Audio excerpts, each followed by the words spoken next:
श्रावण के इस पावन अवसर पर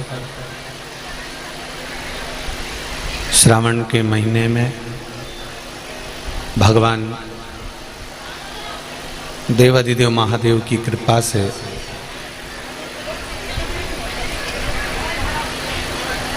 सात दिवसीय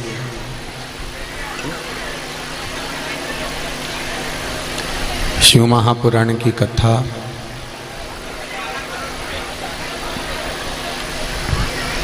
स्वर्गीय श्री रामदयाल जी शर्मा, स्वर्गीय श्रीमती शारदा देवी शर्मा की पुण्य स्मृति में उनके परिवार द्वारा श्री जय किशन जी शर्मा, श्री किशन जी, श्री मोहन जी, श्री रामरतन जी, श्री शिवरतन जी, श्री प्रेमरतन जी, श्री अश्वनी जी, श्री अजय जी, श्री अविनाश जी, श्री अभिषेक जी, श्री चैतन्य शर्मा जी, ये संपूर्ण परिवार के द्वारा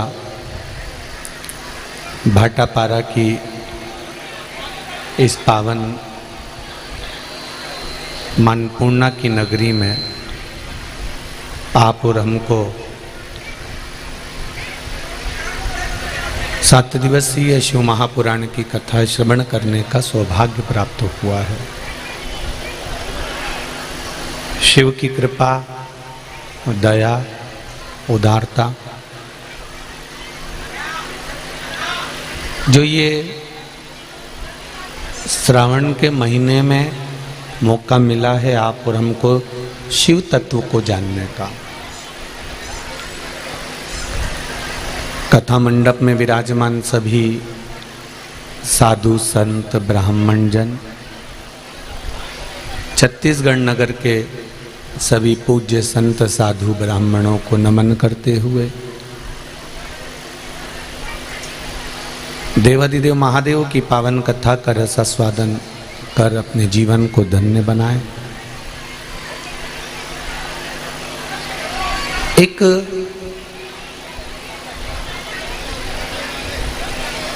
तत्व को जानना, शिव को पहचानना कठिन भी है और सरल भी।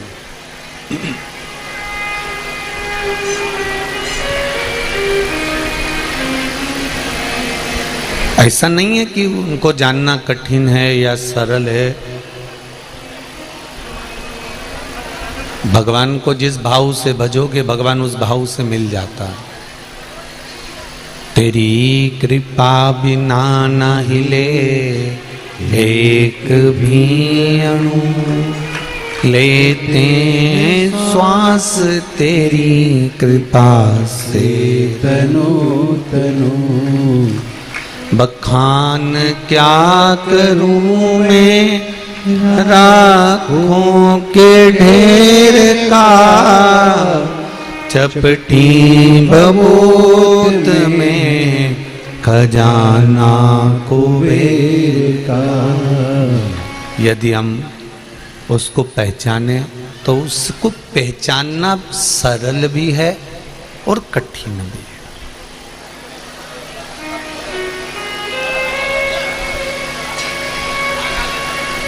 सरल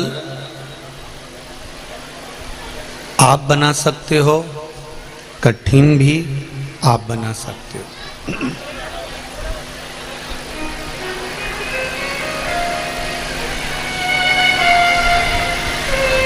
एक मंत्री से मिलना है,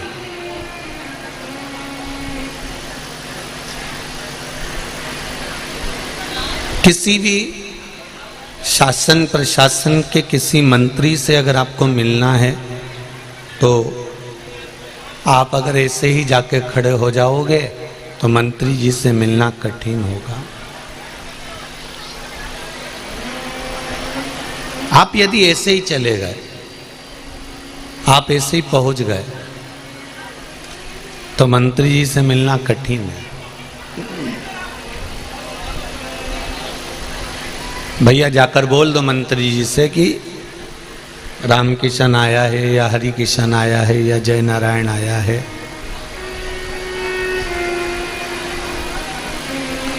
मंत्री जी के पास का समय है जो मिलेगा।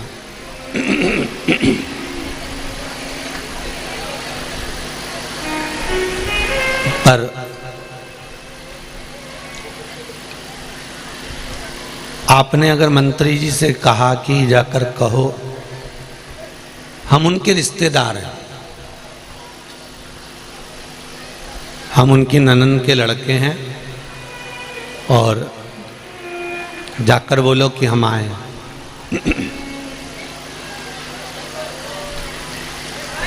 मंत्री जी मिलेंगे कि नहीं मिलेंगे? अगर तुमने कहा कि हमारी रिश्तेदार आए हैं, और सगे रिश्तेदार हैं, ज़्यादा दूर के भी नहीं हैं, नज़दीक के हैं, पास के हैं, और बहुत नज़दीक के हैं, इसलिए मंत्री जी भी कहेंगे बुला लो, हम मिल लेते हैं, जाओ।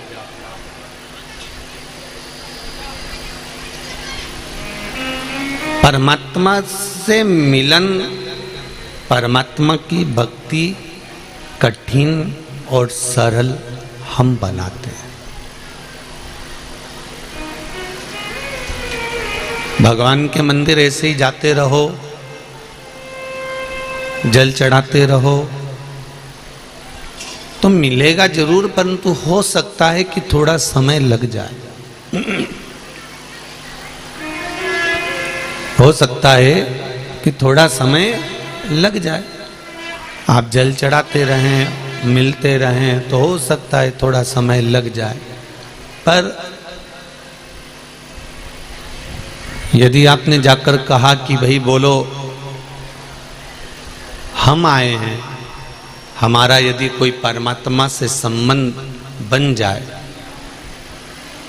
हम भगवान से अगर एक कोई संबंध बना लें, अपनी रिश्तेदारी जोड़ लें, अपना संबंध बना लें कि तू मेरा पिता है, मैं तुम्हारा पुत्र हूं, आप मेरे भाई हैं, मैं आपका सखा, रिश्तेदार, नातेदार, कुटुंब, कबीला, ये सब संबंध यदि हमने बना लिया तो ये निश्चित है, अगर कोई संबंध हमारा परमात्मा से बना है और हम परमात्मा से संबंध बनाकर जब उससे मिलने के लिए जाएंगे तो ये निश्चित है कि वो मिलेगा जरूर।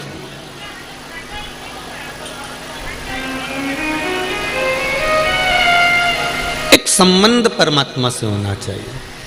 मैंने तेरे ही भरोसे, ओ बाबा तेरे ही भरोसे, हवा बिच उड़ती जावांगी, बाबा डोर हथो छड़नी नामे कटी जावांगी, भोले मैं तेरी पतंग, ओ शंभो मैं तेरी पतंग, हवा बिच उड़ती जावांगी, बाबा डोर हथो छड़ी नामे कटी जावांगी।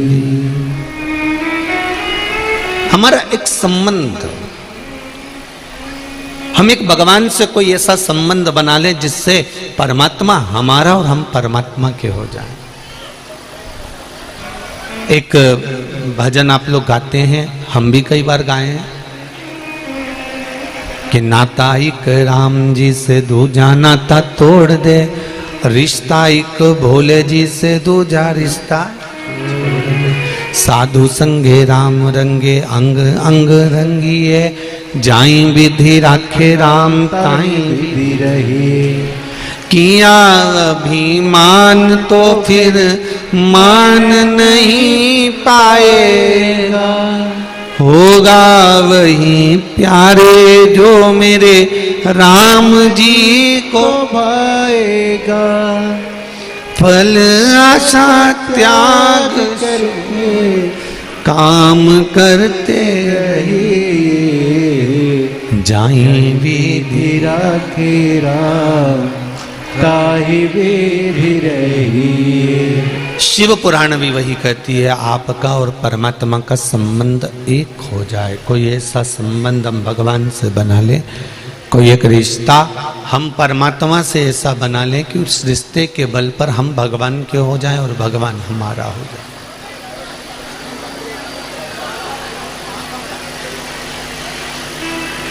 कोई पिता का, कोई पुत्र का, कोई भाई का, कोई बंधु का, कोई सखा का।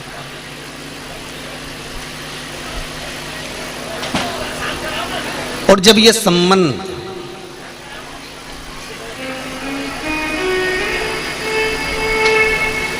पूर्णता की ओर हो जाएगा तो परमात्मा को मिलने में देरी नहीं लगेगी।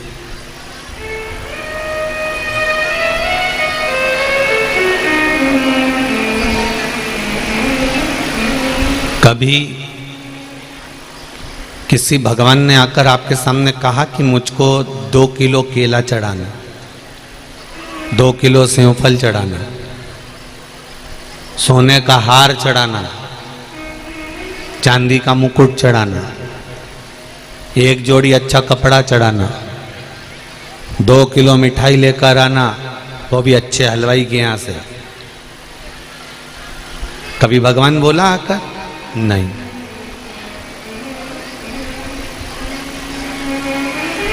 भगवान ने कभी नहीं कहा कि मुझे ये वस्तु लाकर दे। भगवान कभी नहीं कहता कि मुझे ये सामान लाकर दे। भगवान कभी नहीं कहता कि मुझे ये वस्तु का होना जरूरी है, ये नहीं होगा तो मैं प्रसन्न नहीं होऊंगा।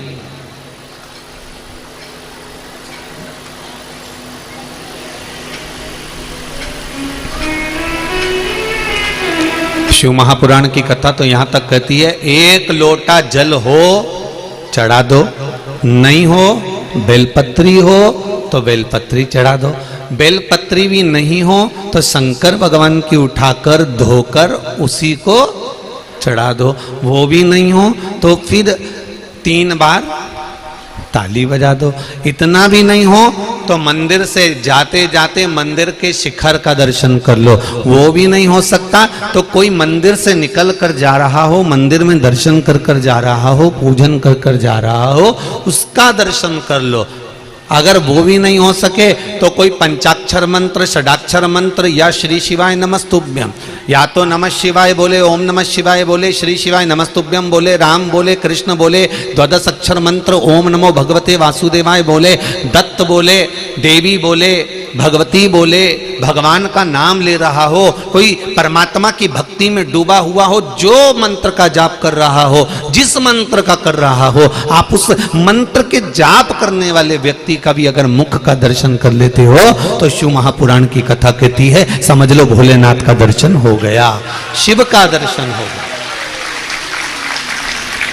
जो भगवान के भजन का स्मरण करता हो, जो भगवान का नाम जाप करता हो, भगवान का कीर्तन करता हो, भले वो राम का करे, कृष्ण का करे, शिव का करे, पंचाक्षर करे, षडाक्षर करे, द्वादश अक्षर करे, 2 नाम का करे, 2 अक्षर का करे, 2.5 अक्षर का करे, चाहे श्री शिवाय नमस्तुभ्यम जपे, उसकी मर्जी हो वो जो जपे। अपना प्रेशर किसी के ऊपर नहीं होना चाहिए कि तुम्हें ये जपना ही पड़ेगा, तुम्हें राम कहना ही पड़ेगा, तुम्हें कृष्ण कहना ही पड़ेगा, तुम्हें पंचाक्षर बोलना ही पड़ेगा, तुम्हें षडाक्षर बोलना ही पड़ेगा, तुम्हें श्री शिवाय नमस्तुभ्यम बोलना ही पड़ेगा, तुम्हें 2 अक्षर ओम नमो भगवते वासुदेवाय बोलना ही पड़ेगा, तुम्हें दत्त बोलना ही पड़ेगा, तुम्हें देवी का नाम लेना ही पड़ेगा। हमें किसी के ऊपर प्रेशर नहीं। इसलिए तुलसीदास जी ने अपने पद में लिखा, चौपाई में लिखा कि कलयुग केवल नाम धारा। तुलसीदास जी ने ये नहीं लिखा कि कलयुग केवल राम धारा, राम नहीं लिखा। तुलसीदास जी कहते तुम्हारी मर्जी पड़े वो बोलो,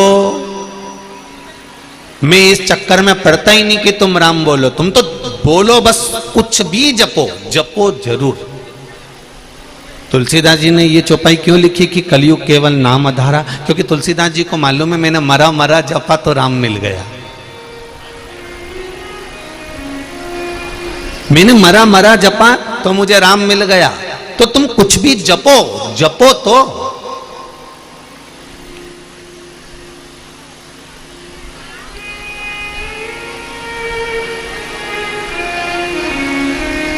हम तो भ्रम में पड़े रहते हैं।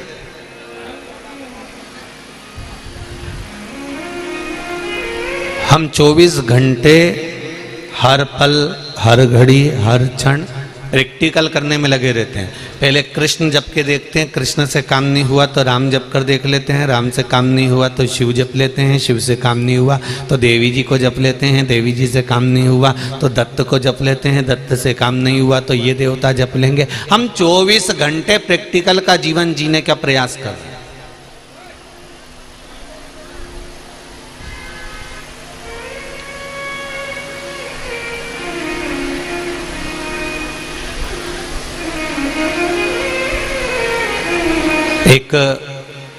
एक बार मुंबई में कथा थी। एक बेटी मिलने के लिए आई और वो बेटी ने कहा, गुरुजी मैं यहीं रहती हूँ थाने में। मैंने कहा ठीक है,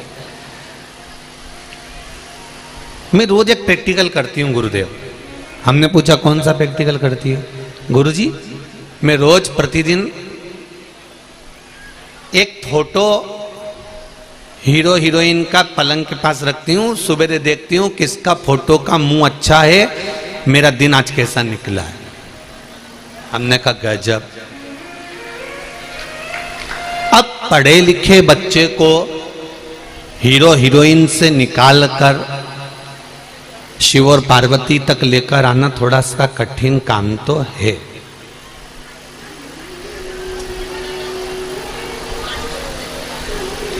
आज संपूर्ण विश्व के लोग अगर सुबह सुबह मंदिर जा रहे हैं, पढ़ा लिखा लड़का लड़की एक लोटा जल अगर शिव जी को चढ़ा रहे हैं, स्कूल जाने से पहले बच्चे अगर शंकर के मंदिर जा रहे हैं, तो समझ लो कि कितना कठिन हुआ होगा कि व्यक्ति कहीं जा रहा था तथा किसी दूसरे ओर जा रहा था, उसको निकाल कर वापिस टर्न कर कर सनातन धर्म के उस मंदिर तक पहुंचा देना कितना कठिन काम होगा। जरा विचार करिएगा।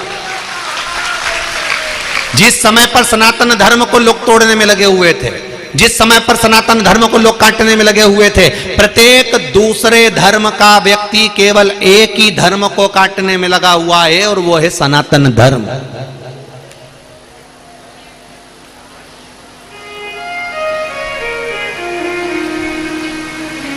प्रत्येक दूसरे धर्म का व्यक्ति केवल एक ही धर्म को काटने में लगा है, सनातन धर्म को।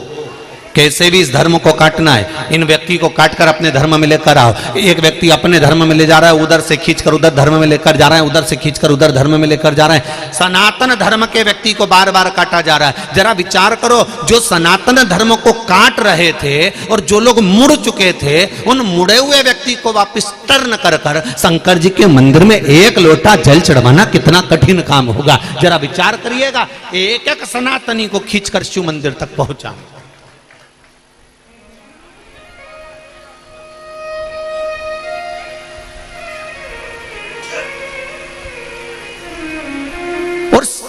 शंकर मंदिर तक कब गया वो? जब उसके हृदय में विश्वास जागृत हो गया। उस बेटी ने कहा, मैं रोज हीरो हीरोइन का फोटो देखती हूँ, जिसका मुंह अच्छा रहता है उसका मैं एक हफ्ते तक मुंह देखकर अपने काम पर जाती हूँ, मेरे को फलता है। तो हमने कहा एक काम करोगे? उसने कहा जी गुरुजी।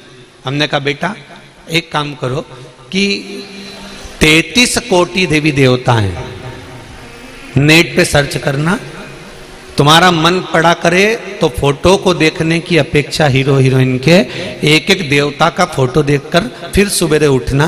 अगर कोई फायदा हो तो ठीक है, अगर 33 कोटि देवी देवता से तेरे को कोई लाभ मिले तो तू देखते रहना, नहीं तो वापिस हीरो हीरोइन का फिर मुंडा देख लेना, उसमें क्या दिक्कत।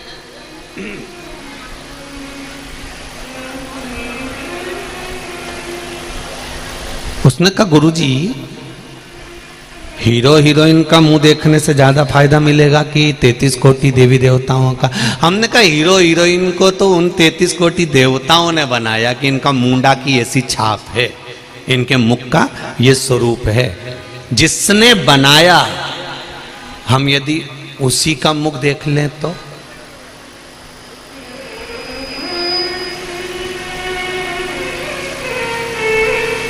महाराज तेरी प्रतिमा इतनी सुंदर तो कितना सुंदर होगा। यदि हम, जिसने आपको और हमको बनाया, जिसने इस संसार को बनाया, इस सृष्टि को बनाया, अगर हम उसका मुख देख लें तो फिर हमें किसी का मुख देखने की जरूरत पड़ेगी। उसने कहा गुरुजी कथा कितने दिन की बची है आपके यहाँ? हमने कहा 3 दिन की कथा हो रही है। उस समय पर माहेश्वरी महिला मंडल कथा करा रही थी मुंबई में। शायद YouTube पे भी डली होगी वो कथा।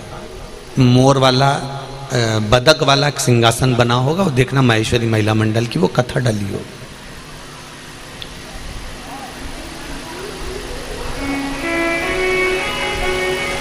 यहाँ पर भी मैं माहेश्वरी महिला मंडल को और माहेश्वरी महासभा को धन्यवाद दूंगा, जिन्होंने बस लगवा रखी है भक्तों को यहाँ तक लाने और ले जाने के लिए निःशुल्क। उनको बहुत बहुत धन्यवाद, बहुत बहुत साधुवाद। और भी सेवक लोग सेवा में लगे हैं। अग्रवाल समाज है, ब्राह्मण समाज है, साहू समाज है, पाटीदार समाज है। बहुत से लोग यहाँ से वहाँ तक, कोई ऑटो चलवा रहा है, कोई गाड़ियाँ चलवा रहा है, कोई बसें लगा रखी है। आपको बहुत बहुत धन्यवाद है। छत्तीसगढ़ के वास्तव में वो कहते हैं ना, छत्तीसगढ़िया सबले बढ़िया है। तो कहीं ना कहीं तो ये तो है, धान का कटोरा तो धान का कटोरा है, ये निश्चित है।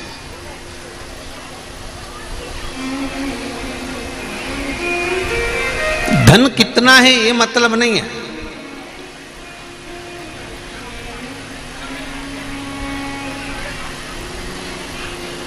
अच्छा, एक चीज और देखने को मिली छत्तीसगढ़ में, ये हमारी तीसरी कथा हो रही, पर तीसरी कथा में भी हमने देखा कि ये पंडाल भी धान के कटोरे जैसे ही बनवाते हैं।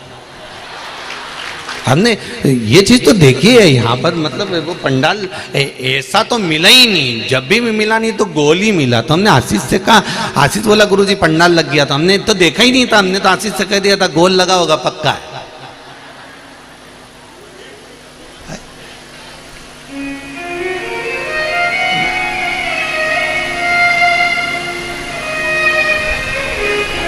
धन है नहीं है, संपदा है नहीं है, दौलत है नहीं है, उससे कोई फर्क नहीं पड़ता। पर छत्तीसगढ़ वालों का एक भाव जरूर कहूंगा कि धन और वैभव से नहीं, यहाँ के लोग दिल से जुड़ते हैं और दिल से ही आनंद सेवा करते हैं। बहुत बहुत साधुवाद है।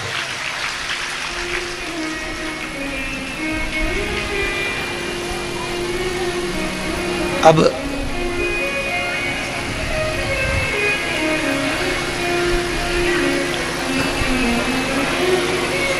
उस बेटी ने पूछा गुरुजी कथा कितने दिन की रह गई? हमने कहा 3 दिन की कथा हो रही। कहा गुरुदेव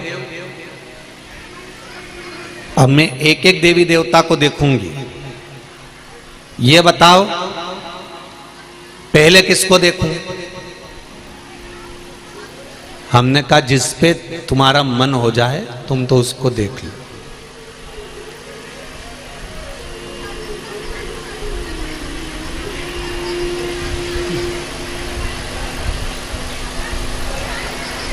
आप मानोगे नहीं, 3 दिन की कथा भी पूरी नहीं हुई और वो दूसरे दिन कथा में सबसे आगे आकर बैठी हुई थी। माहेश्वरी महिला मंडल ने उस बेटी को 2 बार कहा बेटा सेकंड वाले सोफे पर जाकर बैठ जाओ, पर नहीं बैठी। कहा यहाँ कोई अतिथि आने वाले हैं, वो नहीं बैठी, वो फर्स्ट पर ही बैठी। फर्स्ट कथा पूरी हुई, हम उतर कर जाने लगे, वो आकर खड़ी हुई। उसने प्रणाम कर कर कहा गुरुजी अब मुझे कोई दूसरा फोटो नहीं देखना है, मैंने एक फोटो चुन लिया। मैंने कहा चुन लिया आपने? हाँ। 2 दिन से उस फोटो का सवेरे से दर्शन करती हूं, और पहले दिन जब मैं दर्शन करके चली, हमेशा ट्रेन के धक्के खाकर जाती थी, पर मेरे भाई ने मुझे 4 व्हीलर गाड़ी दिला दी है, इतनी कृपा कर दी है। और दूसरे दिन जब मैं ऑफिस में पहुंची तो मेरा प्रमोशन का लेटर मेरे हाथ में था, इसलिए अब मैं किसी का चेहरा नहीं देखूंगी। तो हमने पूछा तूने चेहरा देख लिया? हो, देख लिया।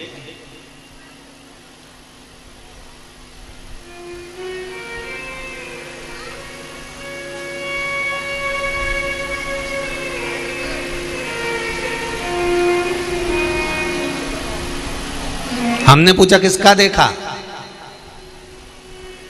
उसने कहा गुरुजी, जैसे ही फोटो निकाले मोबाइल के पूरे स्क्रीन पर ढेर सारे इतने बड़े बड़े बहुत सारे फोटो आ गए।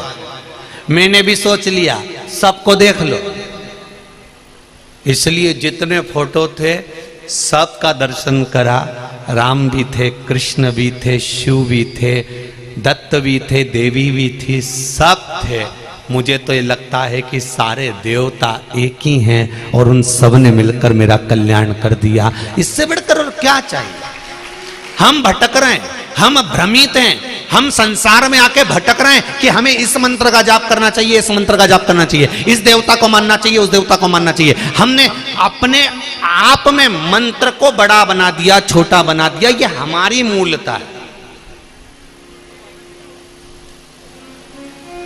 इतने साल हो गए शिव महापुराण की कथा को करते करते, इस व्यासपीठ से ये कभी नहीं कहा गया कि इस मंत्र को जपना और इस मंत्र को छोड़ देना, या इस मंत्र को जपना या इस मंत्र को छोड़ देना।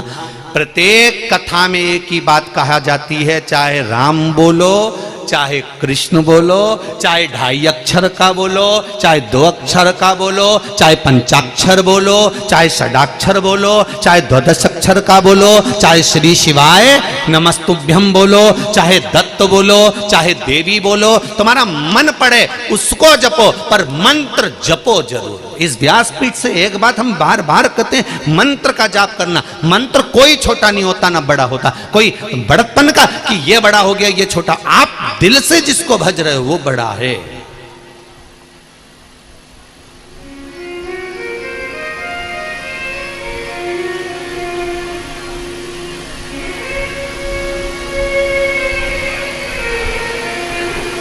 दो लड़के तुमको देखने के लिए आए शादी के समय पे।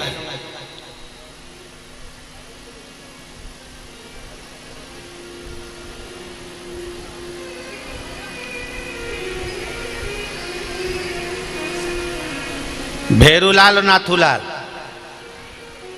समझ लो प्रैक्टिकल। ये तो आप कथा को अपन अपने ऊपर लेकर चलते हैं।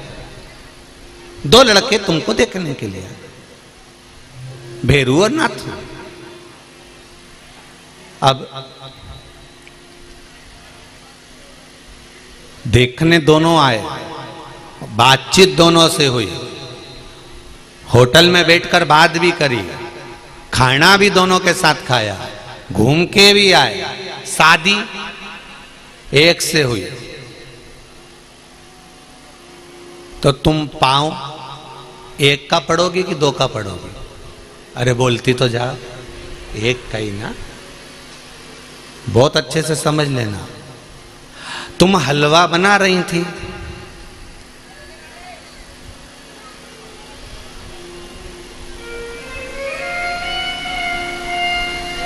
हलवा ज्यादा सिक गया,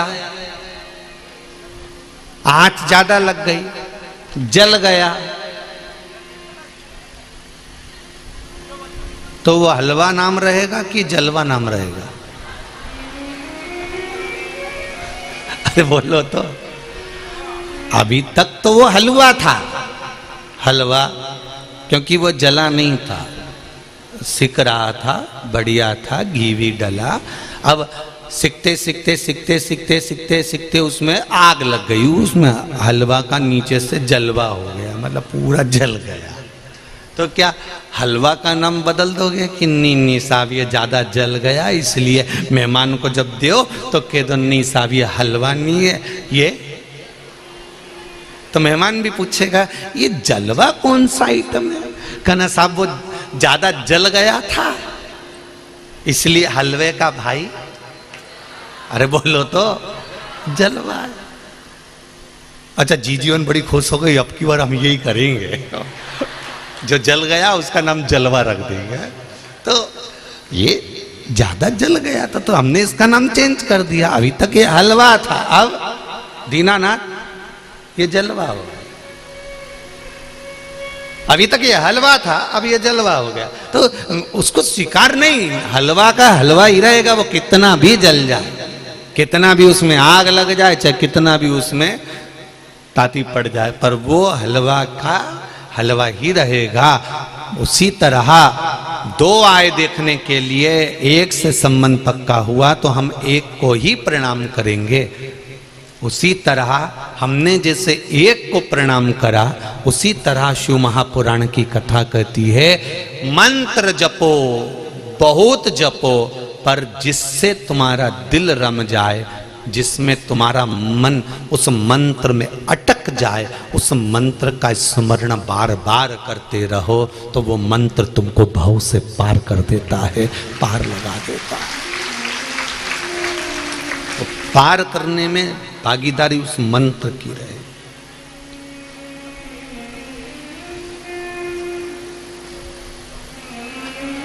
कभी भगवान ने नहीं कहा मुझे ये सामान देना। भगवान एक बात जरूर कहता है, तेरे चलते समय में, तेरे चलते हुए व्यापार में, तेरे चलते हुए समय में, तेरे चलते हुए जीवन में से थोड़ा सा जो मिल जाए वो करते चलो।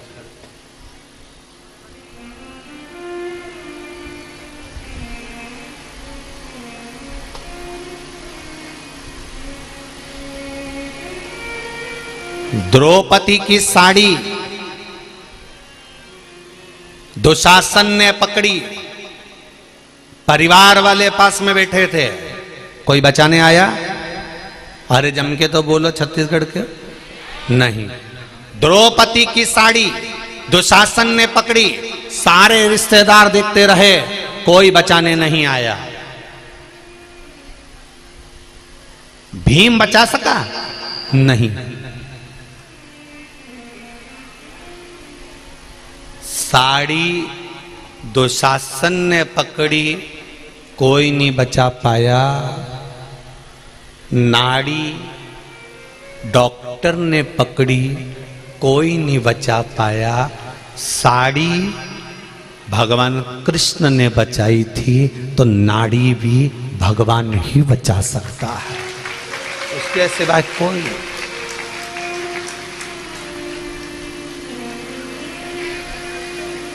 साड़ी के समय पर भी पूरा परिवार था। नाड़ी नब्ज श्वास छूट रही है, उस समय भी सारा परिवार रहेगा, उस समय पर भी सारा कुटुंब रहेगा, सारे रिश्तेदार रहेंगे, सारा परिवार रहेगा। साड़ी के समय पर भी भीम बैठा था। जब भीम साड़ी नहीं बचा पाया, जितने सारे पांडव बैठे हुए थे कोई साड़ी नहीं बचा पाए, रिश्तेदार साड़ी नहीं बचा पाए। उसी तरह नाड़ी देखेगा डॉक्टर, और यहां तक है डॉक्टर भी नाड़ी नहीं बचा सकता, वो भी कह देगा उसके हाथ में है। मतलब अंत बिंदु वो परमात्मा का स्वरूप यदि तुम्हारे सामने होगा तो देखो द्रौपदी ने क्या करा था। जब भगवान के हाथ में चोट लगी तो द्रौपदी अलग से पट्टी ढूंढने नहीं गई थी, द्रौपदी अलग से चीर ढूंढने नहीं गई थी, द्रौपदी अलग से कोई कपड़ा ढूंढने नहीं गई थी। द्रौपदी ने अपना चीर फाड़ कर भगवान के हाथ में बांध दिया था। मतलब जो तन पर था उसी समय पर फाड़ कर बांध दिया। शिव महापुराण की कथा कहती है, भगवान भी ये कहता है, अलग से मेरे लिए लड्डू पेड़ा लाने की जरूरत नहीं है, अलग से मेरे लिए कपड़ा ज्वेलर लाने की जरूरत नहीं है, अलग से मेरे लिए सामान लाने की जरूरत नहीं है। भगवान कहते हैं जैसा तुम्हारा जीवन चल रहा है उस जीवन में से थोड़ा सा निकाल कर देना प्रारंभ करो। हम ये नहीं कहते कि तुम 24 घंटे भजन करो, हम ये नहीं कहते कि तुम 24 घंटे कथा में बैठो। भगवान कहते मैं ये नहीं कहता कि 4-4 घंटा तुम आकर यहाँ कथा में बैठ जाओ। भगवान तो कहता है आधी में पुनियाद, थोड़ा सा भी अगर मुझे दे दिया, तुम्हारे व्यस्त समय में से थोड़ा सा समय निकालकर अगर तुमने मुझे दिया है तो मैं भी अपने व्यस्त समय में से तेरे दुख काटने के लिए तेरे पास आकर पहुंच जाऊंगा। थोड़ा सा देना प्रारंभ, बहुत भगवान को नहीं चाहिए।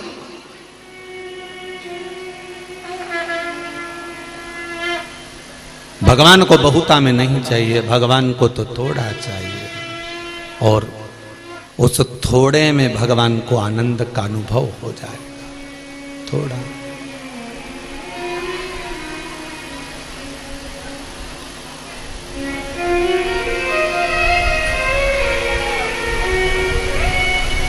थोड़ा सा दीजिए।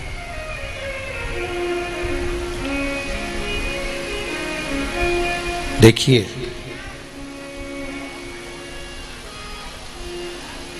एक पत्र आया है,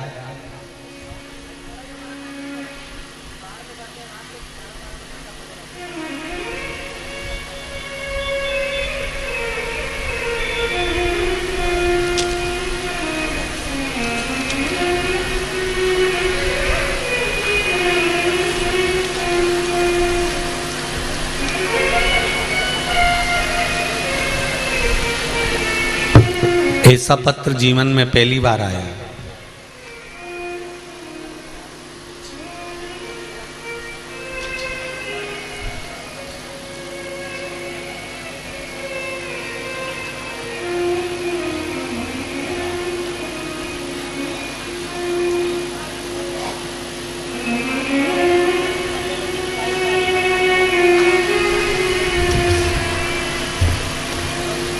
मेरा नाम उमेश कुमार साहू, नगर पंचायत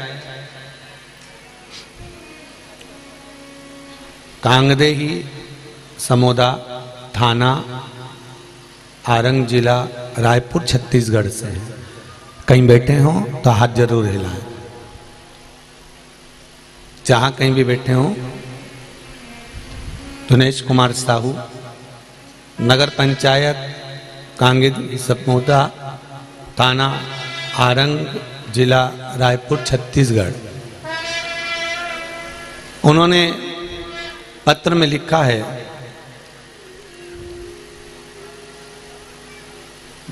मेरी उम्र 20 वर्ष है।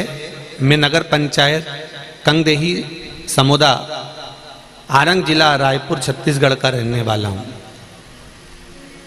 मेरे घर में मेरी दादी जी द्वारा वृंदावन से लड्डू गोपाल की मूर्ति लाई थी, जिसे मैंने अपनी पूजा स्थल पर रखा हुआ था। अभी हाल ही में दिनांक 25/7/2022 को किसी ने वो मूर्ति हमारे घर से सामान के साथ में चोरी कर ली। तभी मैंने अपने मोबाइल से YouTube खोलकर आपकी पंचमुखी रुद्राक्ष और शंकर वाली उपाय के बारे में सुना, जिसमें आपने बताया था कि कोई वस्तु अगर घूम जाती है या कोई चीज खो जाती है तो उसको पाने का तरीका क्या है। भोलेनाथ की कृपा से मैंने वो उपाय किया। दुर्गा मंदिर में पहुंचकर मैंने वो उपाय किया। उसके बाद में मैं मेरी दादी से कहकर, जब वो मूर्ति नहीं मिली, मैंने उपाय तो कर लिया पर मूर्ति नहीं मिली, तब मैं दूसरी मूर्ति खरीदने के लिए बर्तन की दुकान पर गया। बर्तन खरीदने की दुकान पर गया, तब मैंने उसी दुकान वाले से कहा, भैया हमको एक लड्डू गोपाल भी लेना है बर्तन के साथ में, आप हमको लड्डू गोपाल बता दो। उस दुकानदार ने कहा कि नए चाहिए कि पुराने चाहिए। तो मैंने कहा मेरे पास इतना पैसा नहीं है, आप मुझे पुराना लड्डू गोपाल दे दो। उसने पुराना लड्डू गोपाल जैसे ही लाकर मुझे दिखाया, मैं अपने लड्डू गोपाल को पहचान गया कि ये तो मेरे वही लड्डू गोपाल हैं जो चोरी हुए थे। और बाबा की कृपा से मेरा लड्डू गोपाल मिल गया। हालांकि मैंने दुकानदार को पैसे देकर वो लड्डू गोपाल लिए। बाबा की कृपा से 18 दिन के अंदर मैंने जो उपाय करा था, उस उपाय से मेरा लड्डू गोपाल मुझे वापस मिल ही गया। ये शिव कृपा। अब ऐसा पत्र जीवन में पहली बार मिला है, हो ध्यान रखना जरा, कि भगवान को पाने के लिए भी भगवान का ही एक आनंद लिया जाए।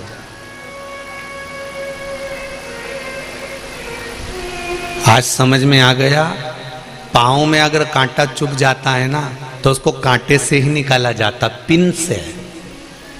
कांटा भी नुकेली और पिन भी नुकेली, कांटे को कांटे से ही निकाला जाता।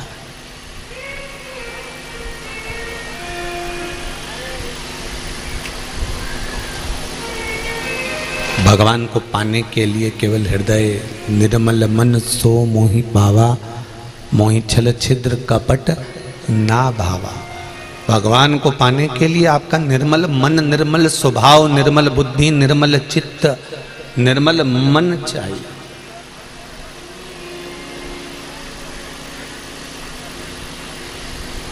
वो मिल जाए।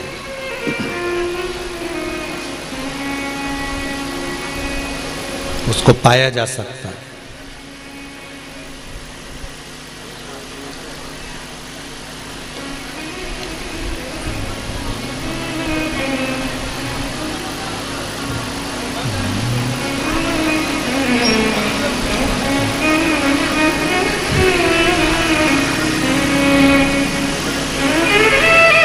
आप अपने चलते हुए समय में से, अपने चलते हुए व्यापार में से, अपने चलते हुए कर्म में से थोड़ा सा समय परमात्मा को देना प्रारंभ कर दीजिए। थोड़ा सा।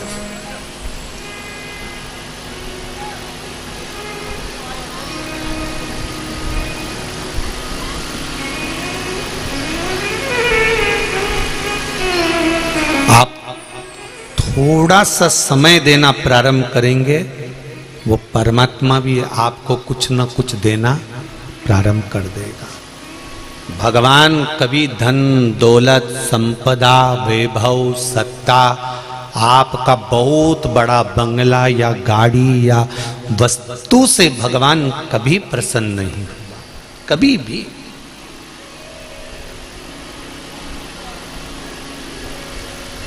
उसकी प्रसन्नता केवल आपका निर्मल मन है। निर्मल। एक बार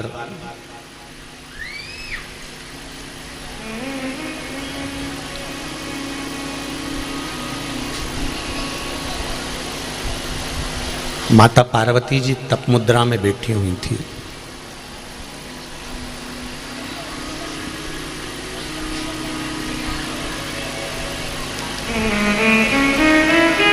और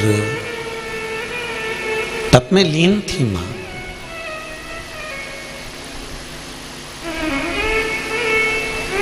कहते हैं 41 वर्ष माता पार्वती को तप करते करते हो गए थे। विवाह के बाद पहली बार मां इतने लंबे समय के लिए तप करने बैठी थी।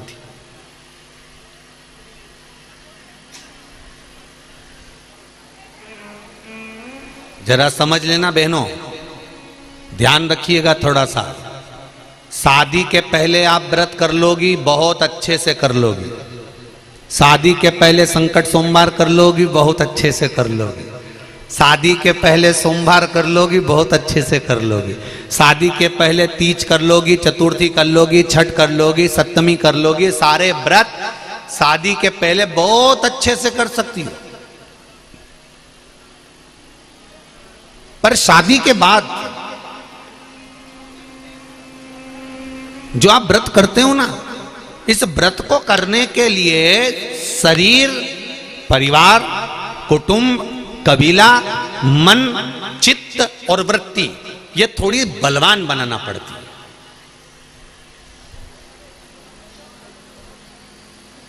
शादी के पहले कोई चिंता नहीं है। शादी के पहले तो तुमने सोमवार के व्रत करे ना, शादी के पहले तुमने हरतालिका तीज का व्रत करा, शादी के पहले तुमने चतुर्थी का व्रत करा, दूज का, तीज का, चतुर्थी का, छठ का, पंचमी का, जो भी व्रत आप करती हो, शादी के पहले जो व्रत करती हो ना, उसको तो मम्मी, पापा, माँ और पिता तुरंत सारी तैयारी करके रख देते हैं। ले बेटा मैंने थाली रख दी है। मम्मी कहती थी बेटा मैंने हलवा बना के रख दिया है, मंदिर जाके 3 हिस्से कर देना, सामान निकाल लेना, 2 हिस्से में छोड़ आना, 1 हिस्से लेकर आ जाना, मैंने आरती के दिए रख दिए हैं। मम्मी कहती है ये काम रख दिया है। शादी के पहले तो माँ पूरी तैयारी कर देती है, शादी के पहले तो पिता संपूर्ण तैयारी कर देता है, शादी के पहले तो सारी तैयारी तुम्हारे हाथ में मिल जाती है। और शादी के पहले व्रत करने का आनंद तुमको जो आता है ना, क्योंकि सारी तैयारी सामने के सामने, तुम तो बस तैयार वैयार होके पूजन मूजन करके और वो चली। हरतालिका तीज, छोटी तीज, बड़ी तीज, शादी के पहले जो माताएं करती हैं, दीदियां करती हैं, उनको देखो कितनी खुश होकर करती है।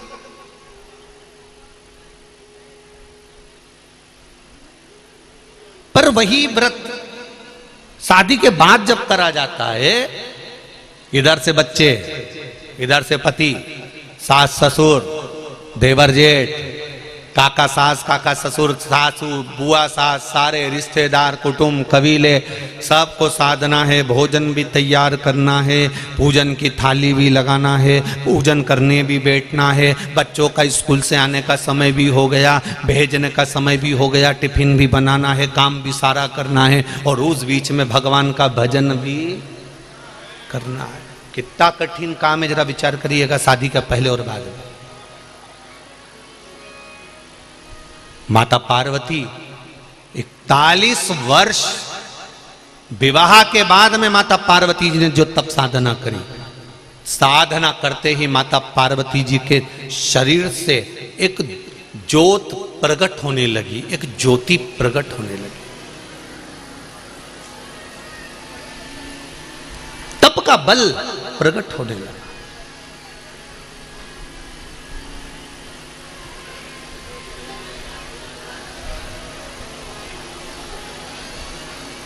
एक प्रश्न आपके और हमारे मन में आता है, गुरुजी जो हम ये मंदिर में ज्योत लगाते हैं, मंदिर में ज्योति लगाते हैं, मंदिर में दिया लगाते हैं, या यज्ञ कुंड में जो अग्नि होती है,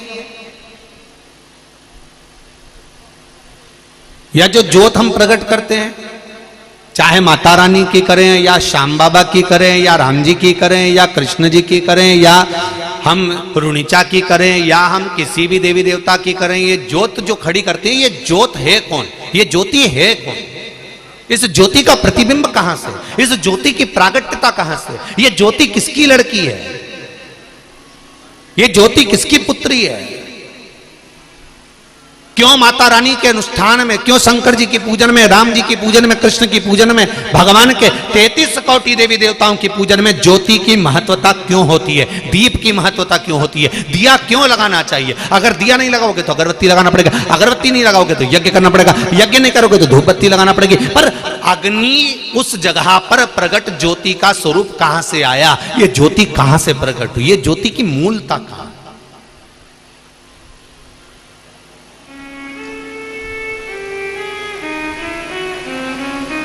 क्यों देवी के मंदिर में अखंड ज्योत जलती रहती है? क्यों शंकर जी के मंदिर में अखंड ज्योत जलती रहती है?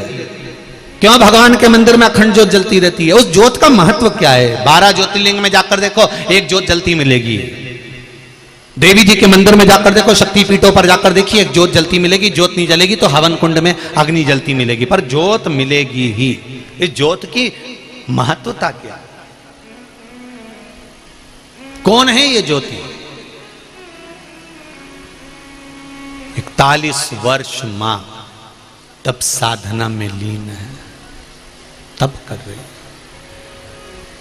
मेरे शंकर, मेरे ओघड़ी, मेरे दयालु, आपकी कृपा चाहिए।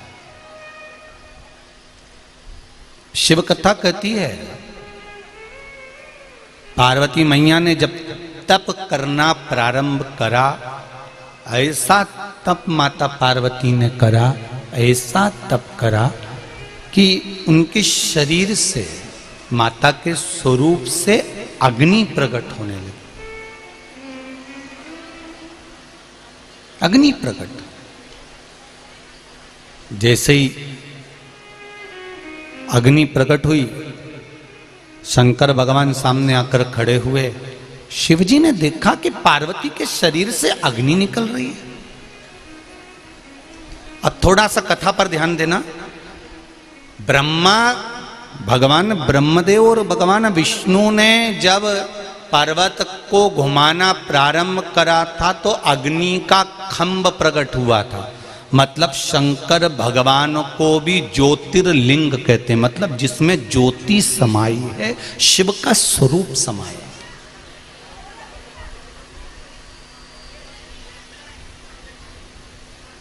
अब एक प्रसंग सामने आता है, तुम्हारे नगर में जितने लोग कथा सुन रहे हैं ध्यान से सुनना, तुम्हारे मोहल्ले में, तुम्हारी कॉलोनी में, तुम्हारे क्षेत्र में, तुम्हारे नगर में जो शंकर जी का मंदिर है, उस शंकर जी के मंदिर में, शंकर जी के शिवालय में जो शिवलिंग बैठा हुआ है वो ज्योतिर्लिंग कहलाएगा कि नहीं कहलाएगा? अरे जम के तो बोलो, कहलाएगा ना, क्योंकि उसमें शिव की ज्योति है।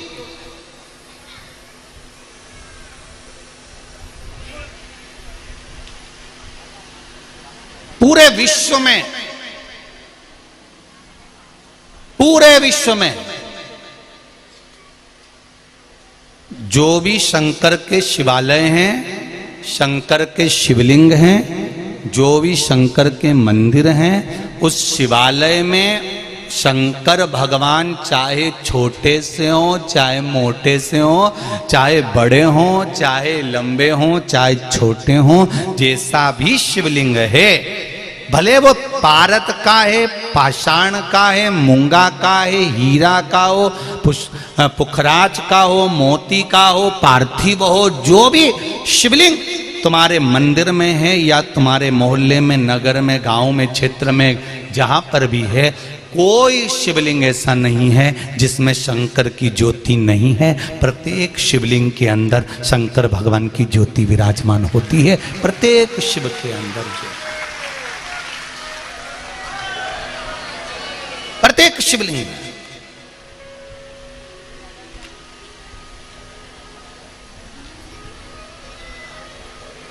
एक पत्र आया, देखिए।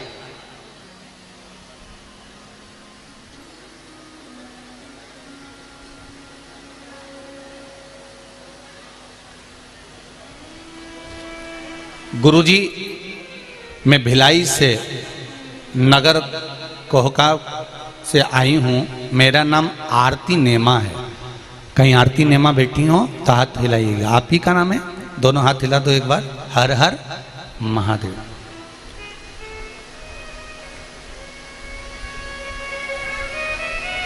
मेरा नाम आरती नेमा है। गुरुजी, मैं भोला की महिमा की इतनी है कि बता नहीं सकती।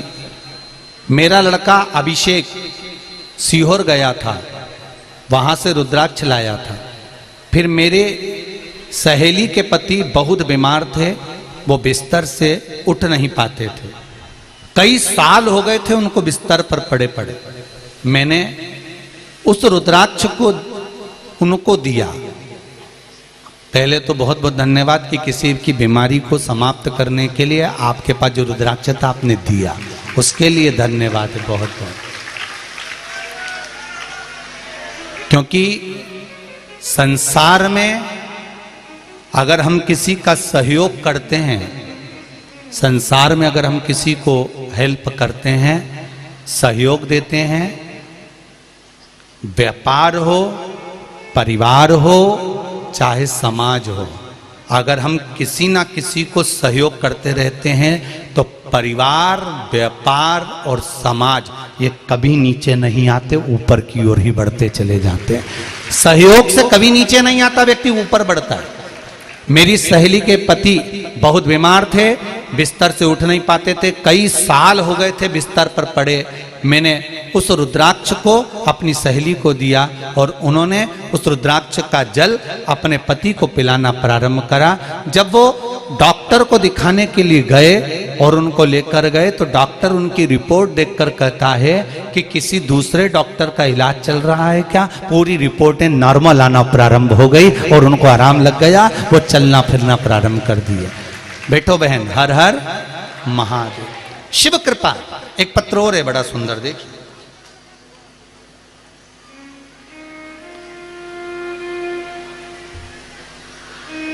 मैं श्रीमती सीमा साहू रायपुर छत्तीसगढ़ से आई हूँ। कहीं बैठी हूँ सीमा जी? पत्र थोड़ा सा लंबा है, आप ही हैं, दोनों हाथ हिलाकर एक बार अभिवादन करें। बहुत बड़ा पत्र है, साड़ी की पिन भी इसमें टच है? ये पत्र बड़ा है ना, इसलिए 1 2 3 पत्रों 3 दूनी 6 पढ़ने पर लिखा हुआ है। आपने बड़े दिल से लिखा है, पिन भी बता रही है हो। तो अपना कोई सामान कोई ऐसे थोड़ी ना दे देता है टच करके। तो ये तो हृदय का भाव है। गुरुजी, भोलेनाथ से क्या कहूं? भोलेनाथ दया करना, मैं तेरे भरोसे हूं। वाह वाह, बाबा की कृपा। गुरुदेव, जैसा कथा में सुनते हैं वैसा हमने पाया है। बहुत से रोगों से मुक्त कर दिया मेरे बाबा ने मुझे। पेट की समस्या ठीक हुई। बाबा जी, मैं अपनी बीमारी से बड़ी परेशान थी और कई बार आत्महत्या करने की भी सोच चुकी थी, पर मेरे बाबा ने मुझे बचा लिया और मैं अब ठीक हूं। गुरुदेव, इतना रोग रहता था कि उस रोग से सुलझ नहीं पा सकते थे। मैं 30 साल से किराए के मकान में दर दर ठोकर खा रही थी, परंतु मेरे भोलेनाथ कुबेरेश्वर महादेव ने मुझ पर एक छोटा सा फ्लैट दिलवा दिया। अब मैं अपने मकान में रह रही हूँ। बाबा को धन्यवाद करने आई हूँ। कुबेरेश्वर धाम गई थी, वहां से आने के बाद मैं कोई नींद की दवाई जो खाया करती थी, 12 साल से नींद की गोलियां खाती थी, क्योंकि डिप्रेशन, चिंता, टेंशन इतना था कि बहुत कठिन था जीवन। पर 12 साल से नींद की दवाइयां जो खा रही थी, वहां से कुबेरेश्वर महादेव से आने के बाद एक गोली भी नहीं खा रही हूं और चैन की नींद सो रही हूं। बाबा ने मेरे सब कार्य सफल कर दिए। बाबा,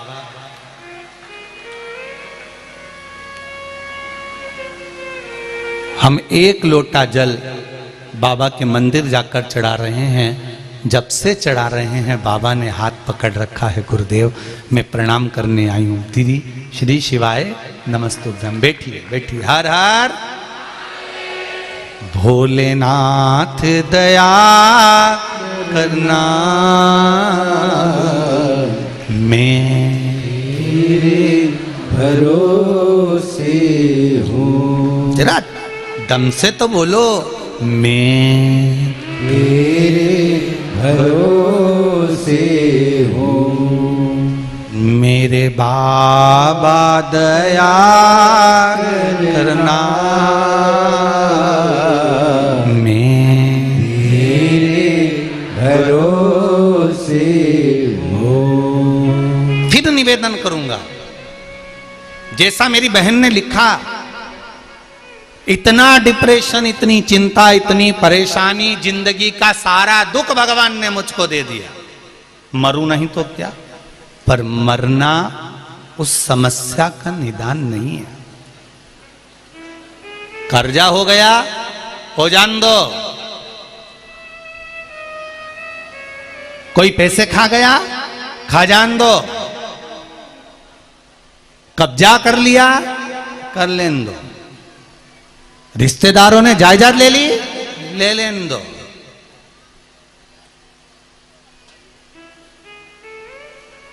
जागीर लेगा जिस जिगर में शंकर का दम हो, वो जिगर तो नहीं लेगा। जागीर ही लेगा ना, जिगरा तो नहीं। तो फिर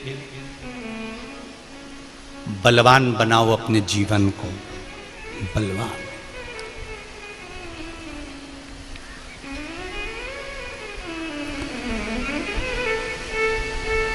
भारत की भूमि के सिंहासन पर बैठकर आत्मनिर्भर भारत का सपना कोई देख रहा है, और सपने को आपको भी दिखाया जा रहा है कि आत्मनिर्भर बनो।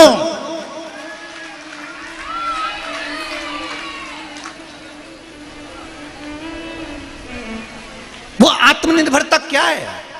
वो आत्मनिर्भरता का भाव क्या है? आज जरा सा कोई देश आंख दिखाता है और पेट्रोल डीजल आना बंद हो जाता है।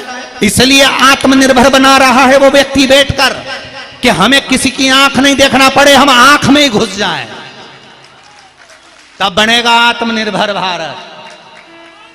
कोई सहज है? दूसरे के बल पर नहीं जीना। एक बुजुर्ग व्यक्ति की आंख खराब हो गई, अच्छे से समझ लो जरा आत्मनिर्भर भारत। एक बूढ़े व्यक्ति की आंख खराब हो गई, घर का बुजुर्ग था, डॉक्टर साहब को बुलाया, डॉक्टर साहब मुझे दिख नहीं रहा। डॉक्टर साहब कहने लगे तुम्हारी आंखें खराब हो गई, ऑपरेशन करा लो। डॉक्टर साहब ऑपरेशन नहीं कराऊं, अभी यार पैसे की व्यवस्था करना पड़ेगी, बाद में देखा जाएगा। 6 महीने बाद फिर डॉक्टर को बुलाया, आंखों से दिखना बंद हो गया। डॉक्टर ने कहा ऑपरेशन करा लो। डॉक्टर बोला ऑपरेशन कराओ, मना कर दिया डॉक्टर साहब ऑपरेशन नहीं कराऊं, मेरी बहुएं हैं, 4 बेटे हैं, 4, मुझे आंख से नहीं भी दिखेगा तो मेरे बहू बेटा पोता पोती संभाल लेंगे, मुझे ऑपरेशन की क्या जरूरत है। डॉक्टर ने समझाया, चले गया। 3 महीने के बाद उनके घर में आग लग गई। पतियों ने अपनी अपनी पत्नी और बच्चों को बचा लिया। बुढ़ा व्यक्ति जो आंख से अंधा था वो अंदर रह गया। पड़ोसियों ने जाकर उसको बाहर निकाला, तब उससे कहा कि हमने तुम्हें बाहर निकाल दिया। उस आंख के अंधे व्यक्ति ने तुरंत अपने डॉक्टर के पास जाकर कहा मेरी आंखें लगा दो, अगर मेरी आंख होती तो मुझे अंदर पड़े रहना नहीं पड़ता, दूसरे पर निर्भर नहीं रहना पड़ता, मैं खुद देख लेता कि आग लग गई है तो निकल कर बाहर हो जाता। आत्मनिर्भर होना बहुत जरूरी है, नहीं तो कोई आग लगाकर पटक देगा और तुम जलते रहेगा। स्वयं बनिए आत्मनिर्भर।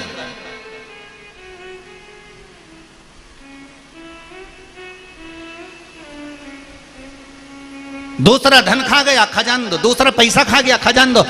हम कर्जे में डूब गए। अरे डूब गए तो क्या हुआ, निकलोगे तो। कर्जे में आज डूबे हो, कल थोड़ी ना डूब पाओगे। तकलीफ आ गई, फसल नहीं हुई, व्यापार नहीं चल रहा, नौकरी नहीं हो रही, मत ओन दो ना। शंकर का भजन तो करो, एक लोटा जल चढ़ाना तो चालू करो, शंकर के मंदिर तो जाना चालू करो। एक एग्जाम दिया उसमें पास नहीं हुए, दूसरा एग्जाम दिया उसमें पास नहीं हुए, एक इंटरव्यू दिया उसमें पास नहीं हुए।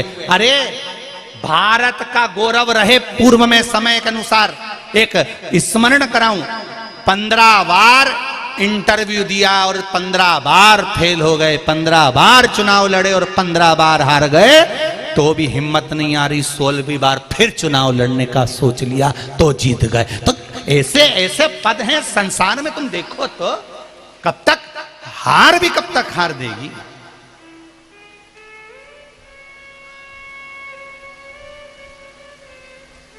हार भी कब तक हार देगी।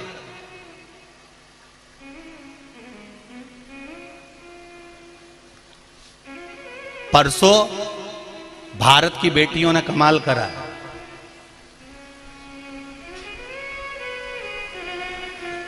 काय का खेल था वो, शर्मा जी जो मैसेज करा उन्होंने अपने व्हाट्सएप पर, कॉमनवेल्थ का।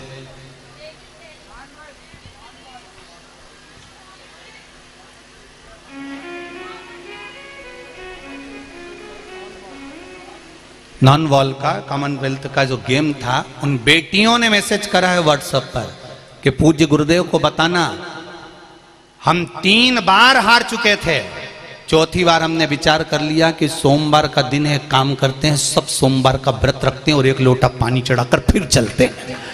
सोमवार का व्रत रखकर शंकर भगवान पर 1 लोटा पानी चढ़ाकर बेटियां चली गई और जीत कर फिर जीत अपने हाथ में लेकर आ गई।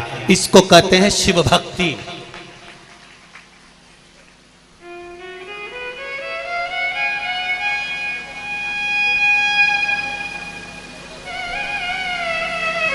इस भारत की भूमि की वो राष्ट्रपति बनी है। उनसे पूछा जाए, उन्होंने अपनी भाषा में ट्वीट करा है कि मुझे जो कुछ मिला है, मुझे किसने संभाला, उन्होंने ट्वीट करा है ट्विटर पर, मुझे संभाला किसी ने और मेरा साथ अगर किसी ने दिया है और मुझे अगर राष्ट्रपति के सिंहासन पर भी बिठाया है तो कोई दूसरा नहीं, मेरा देवाधिदेव महादेव ने बिठाया है। अब तो राष्ट्रपति भी अपना ट्वीट कर कर बोलते हैं कि शंकर की कृपा है। बेटियां युद्ध के मैदान में जाती हैं, कंपटीशन एग्जाम में जाती हैं तो कहती हैं सोमवार का व्रत का फल है। एक बॉडी बिल्डर भी अपने कंपटीशन एग्जाम में उतरता है तो उसकी मां लिखकर भेजती है, गुरुजी से कहना धन्यवाद, मेरा बेटा पशुपति व्रत का आनंद कर कर। ये शिव है, ये शंकर है। क्योंकि दुनिया के लोग पहचान गए कि हम अगर हार भी रहे हैं तो दुनिया से, दुनिया के लोग हमारा पैसा खा सकते हैं, दुनिया के लोग हमारी जागीर खा सकते हैं, हमारी प्रॉपर्टी खा सकते हैं, पर जिगरा नहीं खा सकते। जिस दिल में देवाधिदेव महादेव बैठ जाए वो दिल की जीत एक न एक दिन निश्चित होती है। आप उससे दिल तो लगाइए, आप उसको अपना तो बनाइए। आज पूरा विश्व, पूरा देश, और देश ही नहीं विदेश में बैठे हुए लोग भी भगवान शंकर को एक लोटा जल चढ़ा रहे हैं तो उनका एक लोटा चढ़ाया गया जल खाली नहीं जाएगा। शंकर भगवान को ज्योतिर्लिंग कहा जाता है। अग्नि के खंभ से प्रकट हुआ है शिवलिंग, तो हर शिवलिंग में ज्योति शंकर की है। वो फल देगी जरूर, निश्चित है वो फल देगी। जब शंकर के शिवलिंग में ज्योति शिव की है तो माता के जितने शक्तिपीठ हैं, माता के जितने मंदिर हैं, माता के जितने स्थान हैं, ये भी ज्योति की एक स्वरूप है, ज्योति का एक स्वरूप।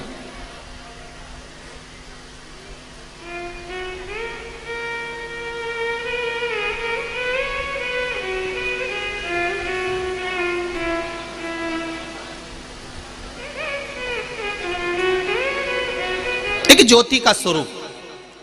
और घबराना नहीं है, मैं फिर निवेदन करूंगा, मरने का प्लान चेंज कर दो। अगर कोई सोच के बैठा कि हमारा इतना कर्जा हो गया, हम तो इतने दुखी हो गए, हम इतने तकलीफ में आ गए, हमारा इंटरव्यू नहीं निकल रहा, हम पास नहीं हो रहा है, चिंता छोड़ो।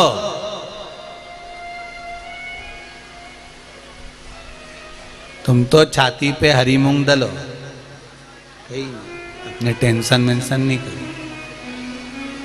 कई माताएं कहती हैं हमारे 12 साल हो गए शादी को, बच्चे नहीं है, 14 साल हो गए, 20 साल हो गए, लोग अब शब्द कहते हैं। काय का चिंता? शंकर पर विश्वास है, शिव पर भरोसा है, और अगर शंकर पर भरोसा है तो एक लोटा जल चढ़ाना चालू कर दे, और उसके सामने जब बैठे, शिव के सम्मुख में जब जाए तो दिल से उसको कहो।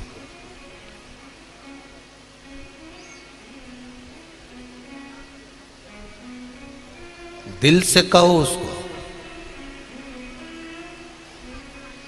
एक पत्र आया, उस पत्र में लिखा था, गुरुजी एक बार आपने कहा था कि शंकर जी पे चढ़ी हुई वस्तु नहीं खाना चाहिए। एक पत्र में गुरुजी आपने एक बार कथा में कहा था कि शिव जी पे चढ़ा हुआ सामान नहीं खाना चाहिए, वो बैरागी, त्यागी, साधु, संत, सन्यासी, तपस्वी, साधक, उपासक, उनके हिस्से का होता है।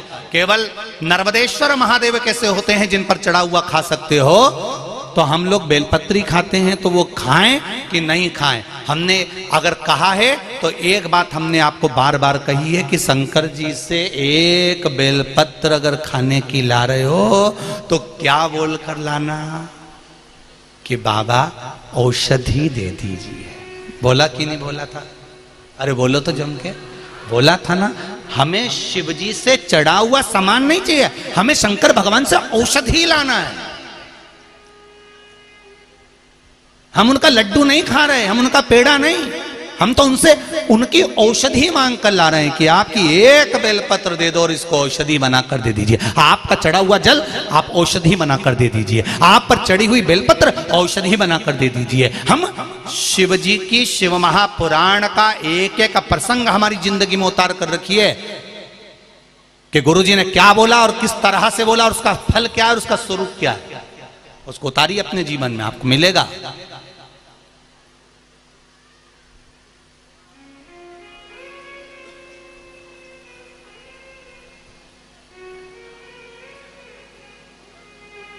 और एक बात ध्यान रखिएगा, व्यासपीठ से जितना पहले, आज भी शर्मा जी और गोयल जी जानते होंगे, दिन भर हमारे कमरे में हम किसी को आने नहीं देते, ये जानते हैं शर्मा जी। और आपने देखा होगा दिन भर हमारी केवल एक पढ़ाई चलती रहती है, ये शिव पुराण भली और बाबा भला।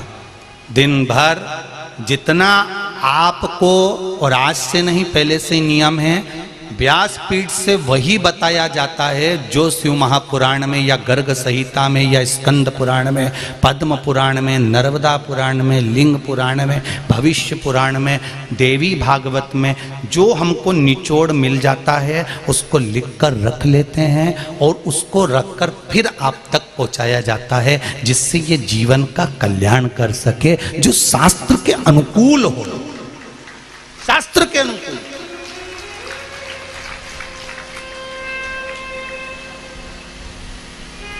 उसको वहां तक पहुंचाना, उसका फल कितना है, उसका स्वरूप कितना है, उसका आनंद कितना है।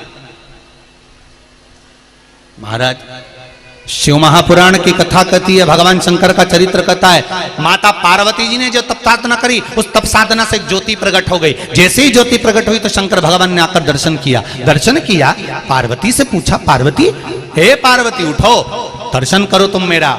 पार्वती नेत्र खोलकर भगवान का दर्शन करती है तो उन दोनों के बीच में एक ज्योति खड़ी थी, एक ज्योति का पुंज खड़ा था। शंकर भगवान ने पार्वती से कहा, पार्वती ये कौन है? पार्वती जी कहती हैं, मेरी तप साधना से, मेरे तेज से ये अग्नि का एक ज्योत उत्पन्न हुई है। शिव जी कहते हैं ये आपके और हमारे बीच में प्रकट हुई है, इसलिए ये हमारी पुत्री के रूप में मानी जाएगी। आज से ये हमारी पुत्री का भाव इसमें प्रकट रहेगा। जो ज्योति भगवान के मंदिर में लगाई जाती है, जो ज्योत भगवान के मंदिर में प्रकट करी जाती है, वो ज्योति कोई और नहीं, मेरे शंकर भगवान पार्वती, भगवान शिव और पार्वती के तेज पुंज से प्रकट हुई एक कन्या के रूप में है।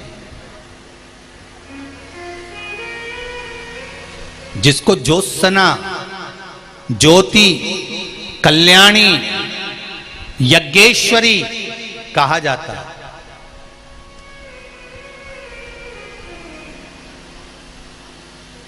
उस ज्योति ने स्त्री का रूप ले लिया, कन्या का रूप ले लिया। 4 वर्ष की कन्या बनकर वो ज्योति घूमने लगी।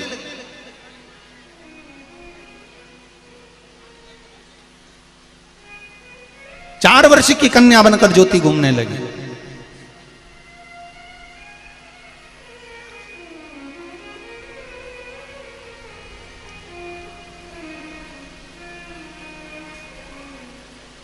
भगवान शिव ने पार्वती को आवाज लगाया, पार्वती, ए पार्वती।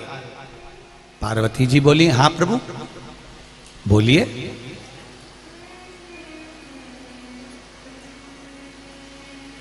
आज ज्योति नजर नहीं आ रही है,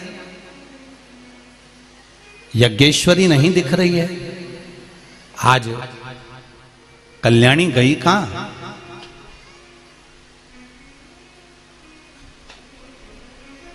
ये यज्ञेश्वरी, ज्योति, कल्याणी, ज्योत्सना है कहां? ज्वाला है कहां? दिख नहीं रही।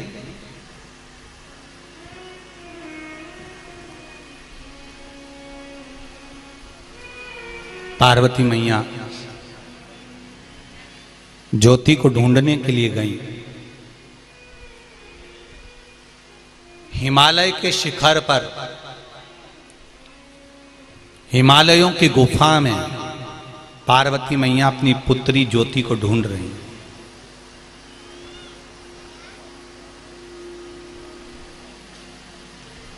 एक स्थान पर ज्योति बैठी, भगवान शिव और पार्वती का सुंदर स्वरूप धारण कर कर भगवान शंकर और पार्वती का स्मरण कर रही थी, बैठी थी और माता पिता का स्मरण कर रही थी। पार्वती जी का दर्शन हुआ। पार्वती जी ने उसको उठाया, उठाकर पूछा, क्या चाहती हो तुम ज्योति? ज्योति कहती है, ज्योत्सना कहती है, यज्ञेश्वरी कहती है, मां मैं माता और पिता को छोड़कर कहीं जाना नहीं चाहती। मैं अपने माता पिता के संग में हमेशा रहना चाहती हूं। मैं अपने माता पिता को छोड़कर कहीं जाना नहीं चाहती।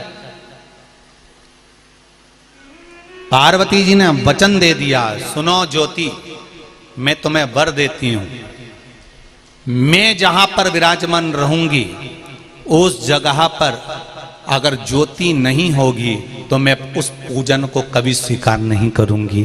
शंकर भगवान ने भी वर दे दिया, सुनो ज्योति, जहां शंकर भगवान का ये शिवलिंग विराजमान होगा, चाहे वो कंकर, पाषाण, माणिक, मोती, पारद, स्फटिक, जो भी शिवलिंग होगा, चाहे वो घर में हो, चाहे वो मंदिर में हो, चाहे वो खुले स्थान पर हो, जहां शिवलिंग होगा उस शिवलिंग में तेरा स्थान जरूर होगा।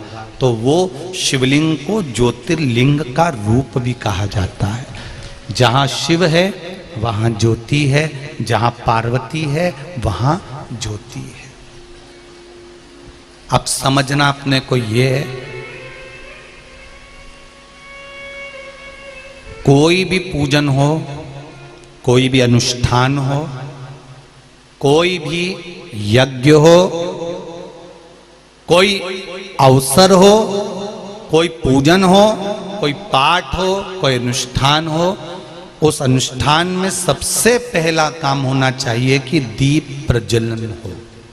क्या होना चाहिए? दीप प्रज्वलन, दीप जलना चाहिए।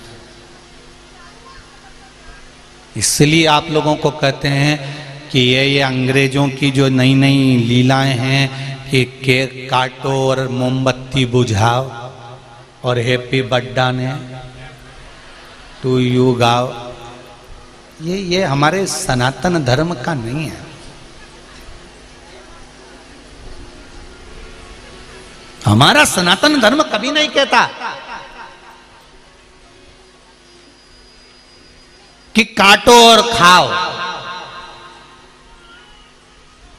सनातन धर्म में ये कभी नहीं हुआ कि काटो और खाओ। सनातन धर्म में तो आज भी भगवान कृष्ण का जन्मोत्सव मनाया जाता है, राम जी का जन्मोत्सव मनाया जाता है, भगवान दत्त का जन्मोत्सव मनाया जाता है, प्रागट्योत्सव मनाया जाता है। तो हमारे यहाँ आज भी भागवत जी में जब भगवान कृष्ण का जन्मोत्सव मनाते हैं तो लड्डू बंटवाते हैं।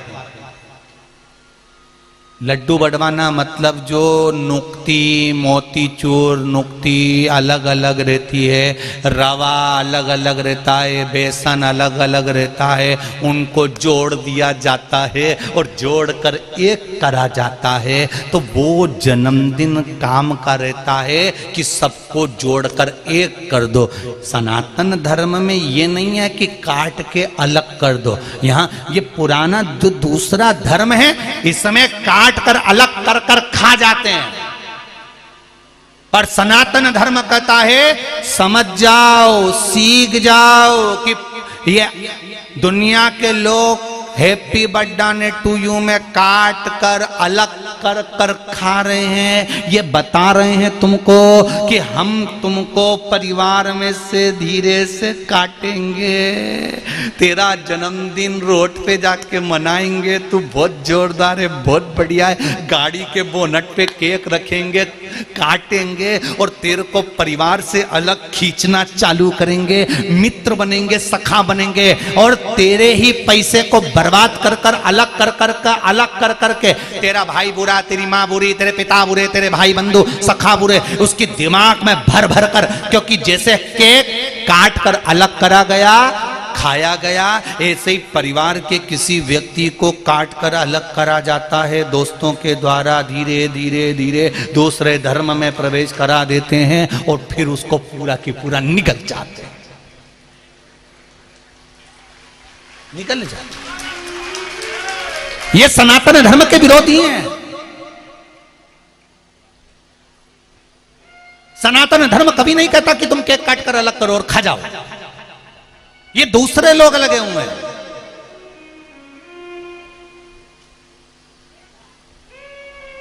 आज छत्तीसगढ़ में सबसे ज्यादा धर्म परावर्तन का जो कार्य चल रहा है वो छत्तीसगढ़ में चल रहा है।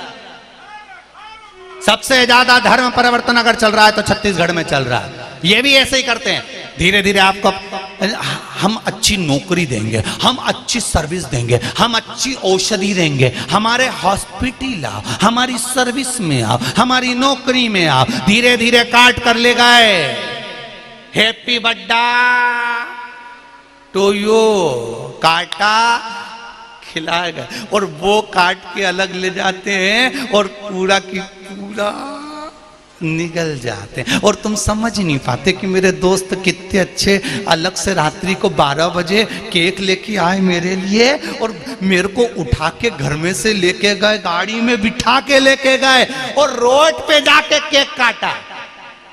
अब सोचो ये लावारिस था क्या कि इसके घर में इसके माँ बाप नहीं थे?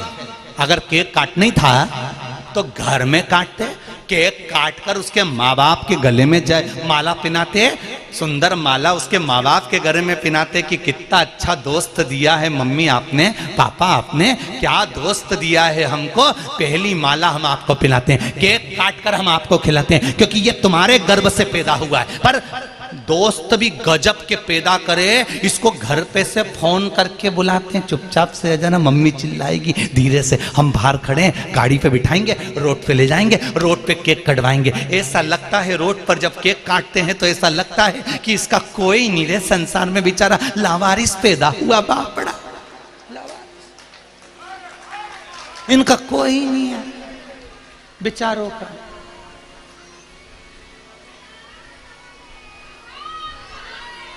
पूरा परिवार छोड़कर अकेले ले जाकर केक कटवा रहे हैं, पूरा परिवार छोड़कर उसको अपनी ओर खींच रहे हैं, और परिवार में उसका मुख मोड़वा दिया, तेरी बहन अच्छी नहीं, तेरा भाई अच्छा नहीं, पापा तेरे बारे में नहीं सोचते, मम्मी तेरे बारे में नहीं सोचती, उसके दिमाग में बुद्धि में भरना चालू कर दिया। और धीरे धीरे धीरे धीरे उसको सनातन धर्म से हटाकर दूसरे धर्म में ले गए। तू हमारी ओर आ, हमारे साथ चल, हमारी ओर चल, चल हम तुझे बताएंगे ऐसा होता है वैसा होता है, और जोड़ दिया। मेरा निवेदन है रे, झूठी गुलाब जामुन मत खाओ, घर की सूखी रोटी खा लोगे तो भी चैन की नींद सोगे, और वो गुलाब जामुन खा गए तो एक दिन भ्रष्टा में पड़े रहोगे। कांटे में रहने वाला गुलाब बहुत जोरदार होता है, चाशनी में पड़ी हुई गुलाब जामुन तो खाने के बाद मां पड़ी रहती है भ्रष्टा में, कई मतलब की नहीं है। सनातन धर्म से जोरदार कोई धर्म नहीं है, सनातन धर्म से जोरदार कोई धर्म नहीं है। इसलिए कहते धर्म की अधर्म का, प्राणियों में विश्व का, और विश्व का कल्याण तब होगा जब तुम भगवान के मंदिर में एक लोटा जल संपूर्ण विश्व के कल्याण के लिए चढ़ाओगे, संपूर्ण विश्व के कल्याण। मुझे प्रसन्नता होती है बेरसिया के, मध्य प्रदेश के बेरसिया के शिशु विद्या मंदिर में पार्थिव शिवलिंग का निर्माण हुआ। पूरे टीचरों ने और पूरे स्टूडेंटों ने पार्थिव शिवलिंग का निर्माण कर कर पूजन करी। मैं पूरे विद्यालय को धन्यवाद देता हूं, पूरे विद्यालय को धन्यवाद देता हूं, जिस विद्यालय में भगवान शंकर के शिवलिंग का निर्माण कराकर पूजन कराई गई। हमारा सनातन धर्म, बच्चों को ज्ञात होना चाहिए कि सनातन धर्म की प्रबलता क्या है, ज्योति का स्वरूप क्या है। शंकर भगवान ने कहा जहां शिव रहेगा वहां ज्योति रहेगी। पार्वती जी कहती हैं जहां जगदम्बा रहेगी, दुर्गा रहेगी, भवानी रहेगी, वहां ज्योति रहेगी। आपसे भी निवेदन है, जब भी किसी देवी देवता का पूजन करो ज्योति अवश्य लगा। दिया बुझाने का काम नहीं करना, हमें दिया जलाने का काम करना है, दीप प्रकट करने का काम करना है, हमें दीप लगाने का कार्य करना है। फिर निवेदन करूंगा, ज्यादा कर्जा हो गया, व्यापार नहीं चल रहा, 3 जगह पर दिया लगाना प्रारंभ कर दो। पहला बेलपत्री के वृक्ष के नीचे, दूसरा पीपल के वृक्ष के नीचे, और तीसरा आंवले के वृक्ष के नीचे। कहां कहां लगाना है? पहला बेलपत्री के वृक्ष के नीचे, दूसरा पीपल के वृक्ष के नीचे, और तीसरा आंवले के वृक्ष के नीचे। आपको लग रहा है कि कर्जा हो गया, आपको लग रहा है कोई हमारा पैसा खाकर भाग गया, आपको लग रहा है कि मेरी तकलीफ में जिंदगी चल रही है, 3 जगह दिया लगाना प्रारंभ कर दो प्रतिदिन। ये जरूरी नहीं है कि कोई दिन देखा जाएगा कि हम सोमवार को लगाएं कि मंगलवार को लगाएं, पर लगाना शाम के समय। कब लगाना है? शाम को। शाम को क्यों? शाम का जो समय होता है, प्रदोष का जो काल होता है, समय जो होता है, ये समय शंकर और पार्वती के भ्रमण का समय होता है। भगवान शंकर ने जब लक्ष्मी जी का विवाह भगवान विष्णु के साथ कराया था, तब लक्ष्मी जी ने धन्यवाद दिया था शिव जी को, आप मुझे आदेश दो कि मैं आपकी सेवा क्या करूं। शंकर भगवान ने कहा मुझे सेवा की जरूरत नहीं है। लक्ष्मी जी कहती है नहीं, आपने मुझे नारायण से मिलवा दिया, कुछ तो कहिए प्रभु। शंकर भगवान ने कहा जब प्रदोष काल हो, शाम का समय हो, उस समय पर बेलपत्री, पीपल और आंवले के नीचे लक्ष्मी तो कुछ देर के लिए विराजमान हो जाना। जो तेरे इन वृक्षों के नीचे शाम को दीप लगाने आए उसके घर तो पीछे पीछे चली जाना, बस इतनी कृपा कर देना। ये लक्ष्मी को वर दिया है शिव जी।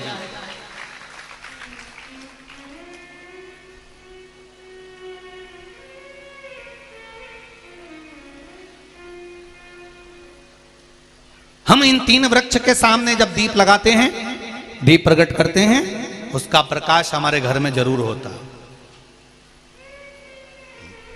उसका प्रकाश हमारे यहां जरूर होगा। ज्योति बड़ी हो गई, 4 साल की ज्योति अब बड़ी हो जाती है, अवस्था आ जाती है। एक दिन ज्योति यज्ञेश्वरी, कल्याणी, ज्योत्सना, ज्वाला पर्वतों पर भ्रमण कर रही थी, तभी एक भूम असुर ने, भूम दैत्य ने ज्योति को देखा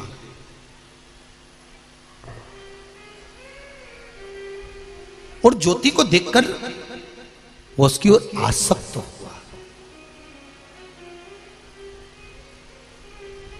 एक बात और कहें आपको, कभी मौका मिले तो आपकी जिंदगी में आपको अगर अच्छा लगे तो आप जीवन में उतार सकते हो। जहां जिस मंदिर में, चाहे भगवान शंकर का मंदिर हो, राम का मंदिर हो, दत्त का मंदिर हो, देवी का मंदिर हो, जिस मंदिर में अखंड ज्योत जलती हो, जिस मंदिर में कोई ज्योत अखंड जल रही हो और आपको दर्शन के लिए गए हो और आपको सूचना मिले कि यहाँ अखंड ज्योत लगी हुई है, बन सके तो प्रयास करना थोड़ा सा घी, तेल जो भी बन सके उस ज्योत में या तो डालना या उनको देकर आना कि ये हमारी तरफ से ज्योत में बढ़ा देना, उस ज्योत में बढ़ा देना।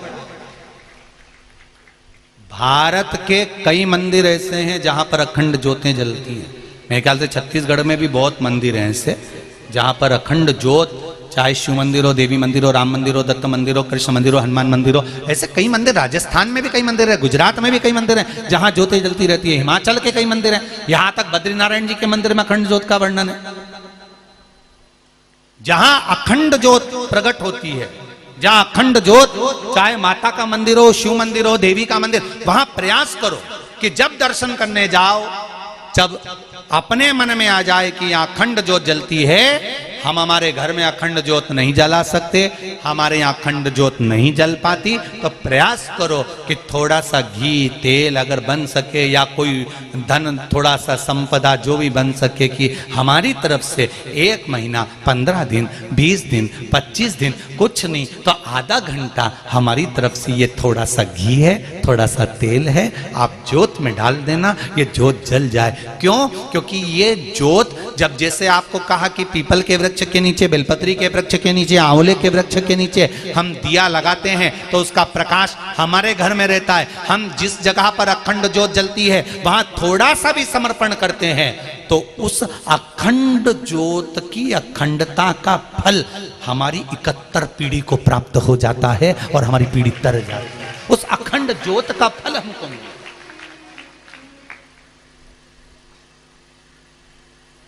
कई लोग घबराते हैं, अरे उस मंदिर में जाएंगे और वहां अखंड ज्योत जल रही है और पंडित जी ने कह दिया तो कि हमको घी दे दो। तीर्थ में जाओ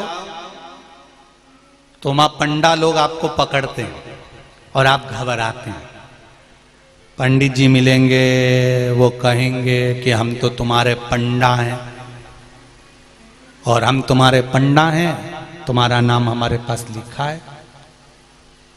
तीर्थ पुरोहित से, कौन से पुरोहित, जम के बोलो जरा, तीर्थ पुरोहित, तीर्थ के पंडा से, तीर्थ के ब्राह्मण से, तीर्थ के पुरोहित से, तीर्थ के पंडितों से, तीर्थ के पंडाओं से कभी मत घबराओ।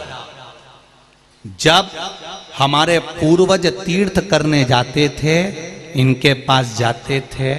आज तो तुम तीर्थ करने जाते हो तो होटल का रूम मिल जाता है, खाने के लिए मिल जाता है। पुराने समय के हमारे दादा परदादा जब तीर्थ जाते थे, ना रुकने की जगह मिलती थी, ना भोजन की जगह मिलती थी। तब ये हमारे तीर्थ के पंडा, तीर्थ पुरोहित, तीर्थ के ब्राह्मण अपना घर में से बाहर निकल जाते थे। अपने घर में अपने माता पिता को, पूर्वजों को रुकाते थे कि तुम रुको, अंदर चूल्हा है, आटा रखा है, बनाओ खाओ। घर के लोग, ब्राह्मण, पंडित, तीर्थ के पुरोहित घर के बाहर निकलकर मंदिर में जाकर सो जाते थे अपनी पत्नी और बच्चों को लेकर, और अपने आए हुए जजमानों को घर के अंदर कर देते थे कि तुम खुश रह लो, तुम सुखी से रह लो, तुम 4 दिन के लिए आए हो, 8 दिन के लिए आए हो। जब हमारे घर के पूर्वज जाते थे तो पंडाओं के पास अपना नाम लिखा कर जाते थे, पंडित जी मेरा टिकट का पैसा नहीं है। तीर्थ पुरोहित अपनी पत्नी की चूड़ी बेचकर किराया दे देता था, तुम चले जाओ, जब हम आएंगे ना तुमसे वहीं पर ले लेंगे, घबराना नहीं। इन तीर्थ पुरोहितों से, इन तीर्थ के पंडाओं से, इन तीर्थ के ब्राह्मणों से डरना नहीं, बल्कि शान सत्ता से कहकर आना यह हमारे तीर्थ का पंडा है। पंडा जी देखो हमारे दादाजी का नाम मिलेगा। पंडा जी पोथी खोलेंगे, कितना पोथी को मेंटेन करते हैं। आज के जमाने में लैपटॉप मेंटेन नहीं होता, पंडा जी पोथी को मेंटेन करते हैं। तुम्हारे दादाजी आए थे, इतनी तारीख को आए थे, उनके साथ में 4 मित्र आए थे, 5 लोग थे, एक लेडीज थी, तो जेंट्स थे। तुम्हारे बाद में तुम्हारा भाई भी आया था, फिर उनके पुत्र भी आए थे। पूरा खाता पंडा जी ने खोल कर तुम्हारे सामने रख दिया। हमने हमारे परदादा को नहीं देखा, पर उनका नाम जब अपने खाते में देखो ना तो आंख में से आंसू झड़कर खुशी होती है कि मेरे पूर्वज जी इस तीर्थ को करने के लिए आए थे, इस तीर्थ में आए थे, यहाँ लिख कर गए हैं। मेरे दादा परदादा आए थे, उनका नाम आज तक उस तीर्थ की डायरी में, उस तीर्थ की किताब में लिखा हुआ है। तुम्हें गौरव महसूस होना चाहिए, तुम्हें आनंद महसूस होना चाहिए कि जिस समय पर ना होटल थी, ना धर्मशाला थी, कुछ भी नहीं था, तब पंडा अपना घर दे देता था, भोजनशाला का भोजन दे देता था, उनको पेट भर के भोजन कराता था। टिकट नहीं होता था तो टिकट बनवा कर देता था। अपने घर की पत्नी की चूड़ी अंगूठी बेचकर टिकट का पैसा दे देता था। ऐसे पंडाओं को तो जाते से धन्यवाद देना चाहिए कि आपका धन्यवाद है जो आपने सनातन धर्म को जोड़ कर रखा है। आज भी सनातन धर्म को तीर्थ में तीर्थ पुरोहित जोड़ कर रखे हैं, तीर्थ के ब्राह्मण जोड़ कर रखे हैं, तीर्थ के पंडित जोड़ कर रखे हैं। हमें डरना नहीं है कि ये पैसा मांग लेंगे, ये धन मांग लेंगे, यहाँ अखंड ज्योत जलती है तो इनको पैसा देना पड़ेगा। नहीं नहीं नहीं नहीं, अपना मन करे जाओ, दिल से जाओ और देख कर आओ। या अपना चित्त, अपनी वृत्ति, अपना आनंद है।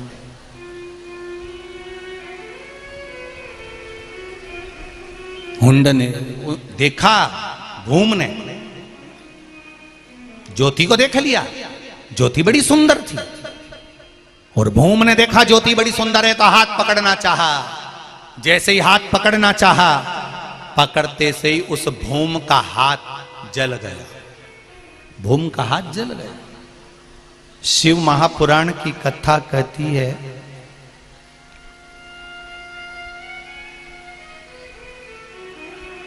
जो शिव मंदिर में दीप लगाता है, देवी मंदिर में दीप लगाता है, या माता शिव और शक्ति के नाम का दीप बेलपत्री के वृक्ष के नीचे लगाता है, उसकी जिंदगी में उसके बच्चों को कभी उदर से जुड़ा हुआ रोग नहीं हो सकता। शिव और शक्ति, शंकर और पार्वती, एक प्रयास करना, जिनके पेट में तकलीफ रहती हो, उदर में तकलीफ रहती हो, पेट दुखता ही रहता हो, भोजन पचता नहीं हो, या बड़ी बड़ी बीमारी पेट से जुड़ी हो जाती है।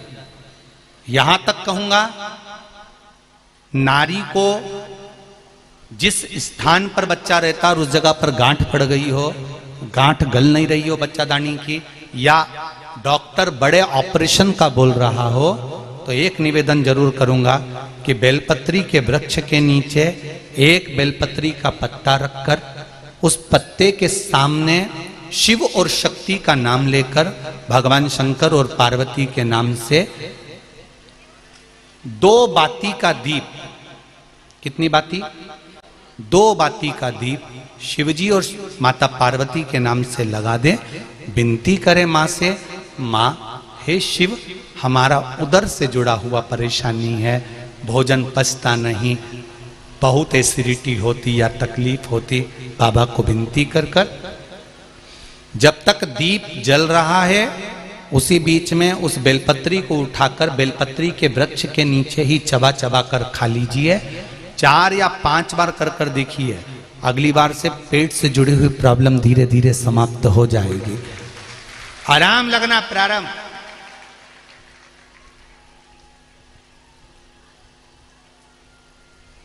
शिव का स्मरण करना, शंकर की भक्ति। तेरी कृपा बिना न हिले एक भी अणु, लेते हैं श्वास तेरी कृपा से तनो तनो। शंकर और पार्वती अलग नहीं है। जो शिव का भजन करते हैं, अगर वो सोचे हम पार्वती का भजन नहीं करते, हमें पार्वती से मतलब नहीं, हमें देवी जी से मतलब नहीं, तो भी शंकर नहीं मिल सकते। जो पार्वती का भजन करते हैं, देवी का भजन करते हैं, वो कहते हैं हमें शंकर से मतलब नहीं, तो भी पार्वती नहीं मिल सकती, मांबे नहीं मिल सकती। जो राम का भजन करते हैं और कहते हैं हम शंकर का भजन नहीं कर सकते, हमें शिव से मतलब नहीं, तो राम नहीं मिल सकता। कृष्ण का भजन करते हैं, हमें शंकर से मतलब नहीं, तो कृष्ण नहीं मिल सकता। मेरे भगवान की कथा कहती है 33 कोटि देवी देवता भी जिसका भजन करते हैं वो देव अधिदेव महादेव है, वो साधारण नहीं। अकाल मृत्यु वो मरे जो काम करे, चंडाल का काल उसका क्या बिगाड़े जो भक्त हो महाकाल का। जो शंकर की आराधना करता है उसका बाल बांका नहीं हो सकता। पार्वती जी ने शिव जी से कहा, भोलेनाथ हमारी पुत्री ज्योति पर ये दैत्यों की दृष्टि पड़ रही है, क्या करा जाए?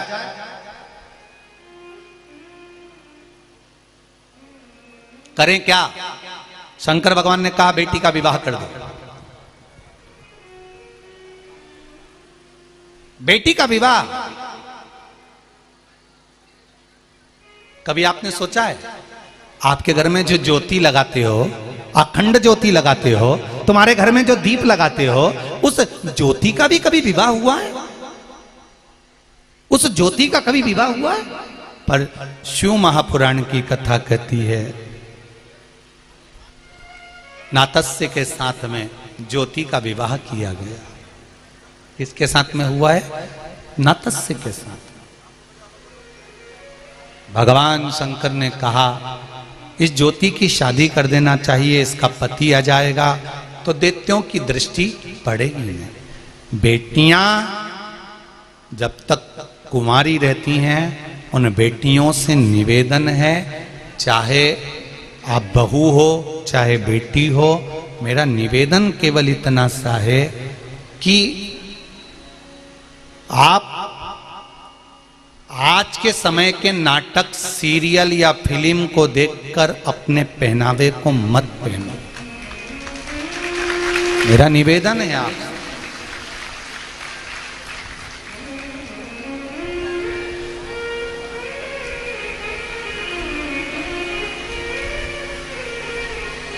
मेरा एक करबद्ध निवेदन रहा है, इन नाटकों को देखकर, सीरियल को देखकर, फिल्म को देखकर, जिन फिल्म में बेटियों को छोटे से छोटे वस्त्र पहनाए जाते हैं, मेरा निवेदन है इनके वस्त्रों को देखकर बेटियों को अपने वस्त्र छोटे नहीं करवाना।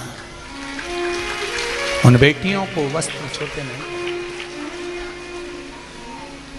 थोड़ा इन कलाकारों को, इन फिल्म बनाने वालों को, थोड़ा नाटक बनाने वालों को सबक देना चालू कर दो। वैसे तो तुम सबक अच्छा दे रहे हो। नाटक देखने की जगह तुम दोपहर में 1 बजे से 4 बजे तक आस्था चैनल देखते हो, तो अच्छे अच्छे सीरियल हिले पड़े हैं, अच्छे अच्छे सीरियल, अच्छे अच्छे नाटक वाले भी जितने जितने बड़े बड़े चैनल हैं, वो भी आपस में बात कर कर बैठे हुए हैं कि 1 बजे से 4 बजे तक और 2 बजे से 5 बजे तक अगर मिश्रा जी शिव पुराण की कथा कर रहे हैं तो हमारा नाटक उस समय पर नहीं दिखाया जाए, क्योंकि लोग देखते ही नहीं है। अच्छे अच्छे नाटक और सीरियल वाले आफत मोल लेकर बैठे हैं। वैसे तो तुमने अच्छी सबक दी है जीजियों, और सबसे ज्यादा मैं धन्यवाद दूंगा मेरी बेटियों को और मेरे बेटों को, जो नव युवक बेटे बेटियां भले जीन्स और टी शर्ट पहन रहे हैं, एक से बढ़कर एक कॉलेज और स्कूल में पढ़ रहे हैं, ऐसे बेटे और बेटियों को और नव युवक मेरी बहुओं को मैं धन्यवाद दूंगा। आपने नाटक और सीरियल को कोने और किनारे कर कर अपने मोबाइल पर जो शिव पुराण देख रहे हो उसके लिए धन्यवाद देता हूं। आपको साधुवाद है, धन्यवाद है मेरे बेटे बेटियों। इनको सबक देना पड़ेगा, आपको इनको सबक दो कि बहन बेटियों को कपड़े कैसे पहनाना चाहिए, बहन बेटियों को कैसे कपड़े में दिखाना चाहिए, कैसा वस्त्र पहनाना चाहिए, किस वस्त्र में होना चाहिए।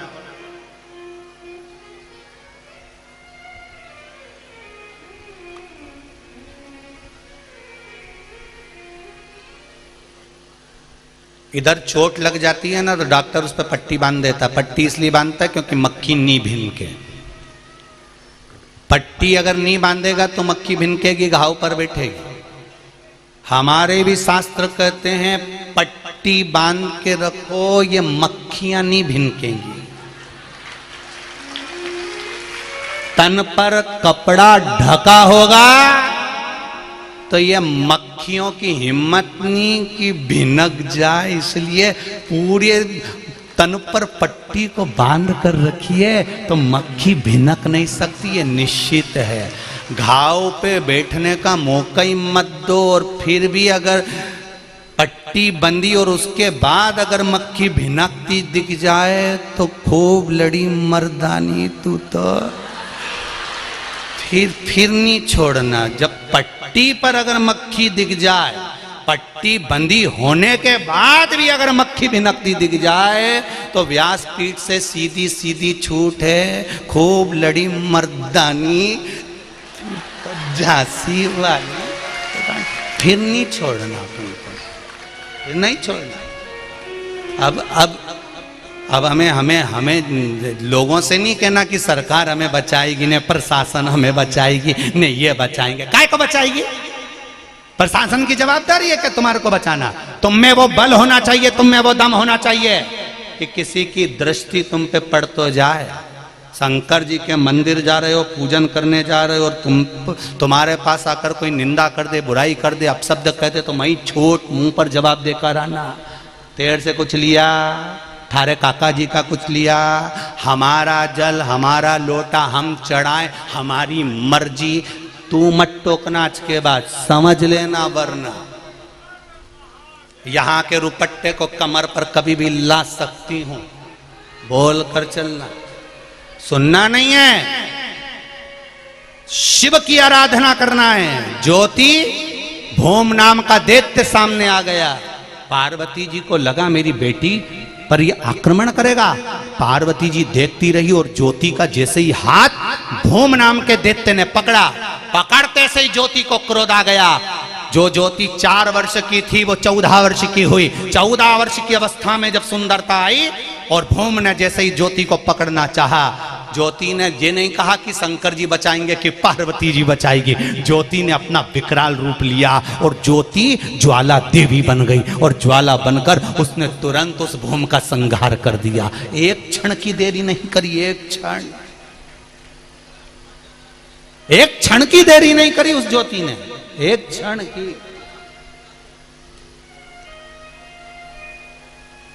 और तेरे भक्त जनों पर माता भीड़ पड़ी है भाई, अरे दानव दल पर टूट पड़ो माँ करके सी सवारी, सो बलशाली। आती है आपको, आती है? जरा बोलना जरा। सो सिंगों से तू बलशाली, अष्ट भुजाओं वाली। अरे तुम तो चुप हो जाओ, हे भेरुआ तुम चुप रहो, इनको गाना। सो सिंगों से तू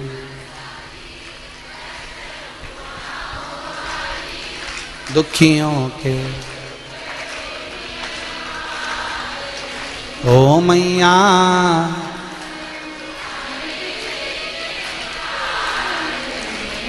अम्बे जय दुर्गे तेरे ही, ओ मैया हम सब उतारे। बहुत बहुत आनंद, बाबा की कृपा। भाव ज्योति ने भूमि को भस्म कर दिया। पार्वती जी ने शिव जी के कहने थे नतस्य के साथ में ज्योति का विवाह कर दिया। समय आया, एक बेटे ने जन्म लिया ज्योति के, जिसका नाम सत्यवीर हुआ।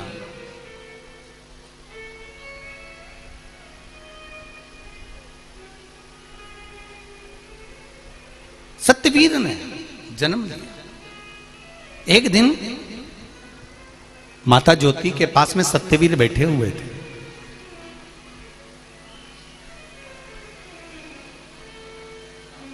माता ज्योति के पास में सत्यवीर बैठे हैं। ध्यान देना है। दीपावली पर लक्ष्मी जी के सामने आप में से कितने लोग हैं जो बहुत सारे दिए थाली में लगाते हैं फिर बाद में बाहर रखने जाते हैं? लगाते हो ना सब लोग। वो दिया जिसमें घी भरा है, जिसमें तेल भरा है, वो दिया खाली रहता है क्या? उस दिए में धान या वो एक धान की फूली आती है, लाई बोलते हो, फूली बोलते हो। दीपावली के दीप में, अखंड ज्योत में या दिए के अंदर हमारे यहाँ पर वो फूली, अरे बोलो तो डालते कि नहीं डालते? डालते हैं ना। तो कभी आपने पूछा अपनी सासू जी से कि ये बाकी के समय पर हम जब जोत लगाते हैं, बाकी के समय पर हम पूजन करते हैं तो फूली नहीं डालते, बाकी के समय पर हम दिया लगाते हैं तो उस समय पर ये फूली नहीं डालते, पर लक्ष्मी जी की पूजन करते हैं, दीपावली का पूजन करते हैं, दीप पूजन करते हैं, दिवाली का समय होता है तो ये फूली, ये लाई क्यों डाली जाती है? कभी आपने पूछा किस लिए डाली जाती है? चलो जाने दो, कथा कल में लेंगे, ठीक है। आप ढूंढ के लेकर आना कि दीपावली पर जो दिए लगाए जाते हैं उसमें लाई, धान की फूली, जौ की फूली क्यों डाली जाती है? उसका फल क्या है? किस लिए डालते हैं? हमारे दादा परदादा भी डालते थे, हमारी अम्मा भी डालती हैं, मम्मी भी डालती है, तो वो क्यों डालते हैं? बाकी के समय पर दिए में तो कुछ डालते ही नहीं है, घी और तेल ही डालते हैं, पर ये फूली तो उस दिवाली की पूजन में ही डाली जाती है। उसका महत्व क्या है? समय हो गया है, कल की कथा में इसका स्मरण करेंगे। ज्योति और नतस्य की कथा जो चल रही है, भगवान शंकर और पार्वती की दीप की, उसका स्मरण करते हुए आगे बढ़ेंगे। सुंदर अर्धनारीश्वर भगवान पधार रहे हैं, जोरदार ताली बजाकर स्वागत करें। हर हर महादेव।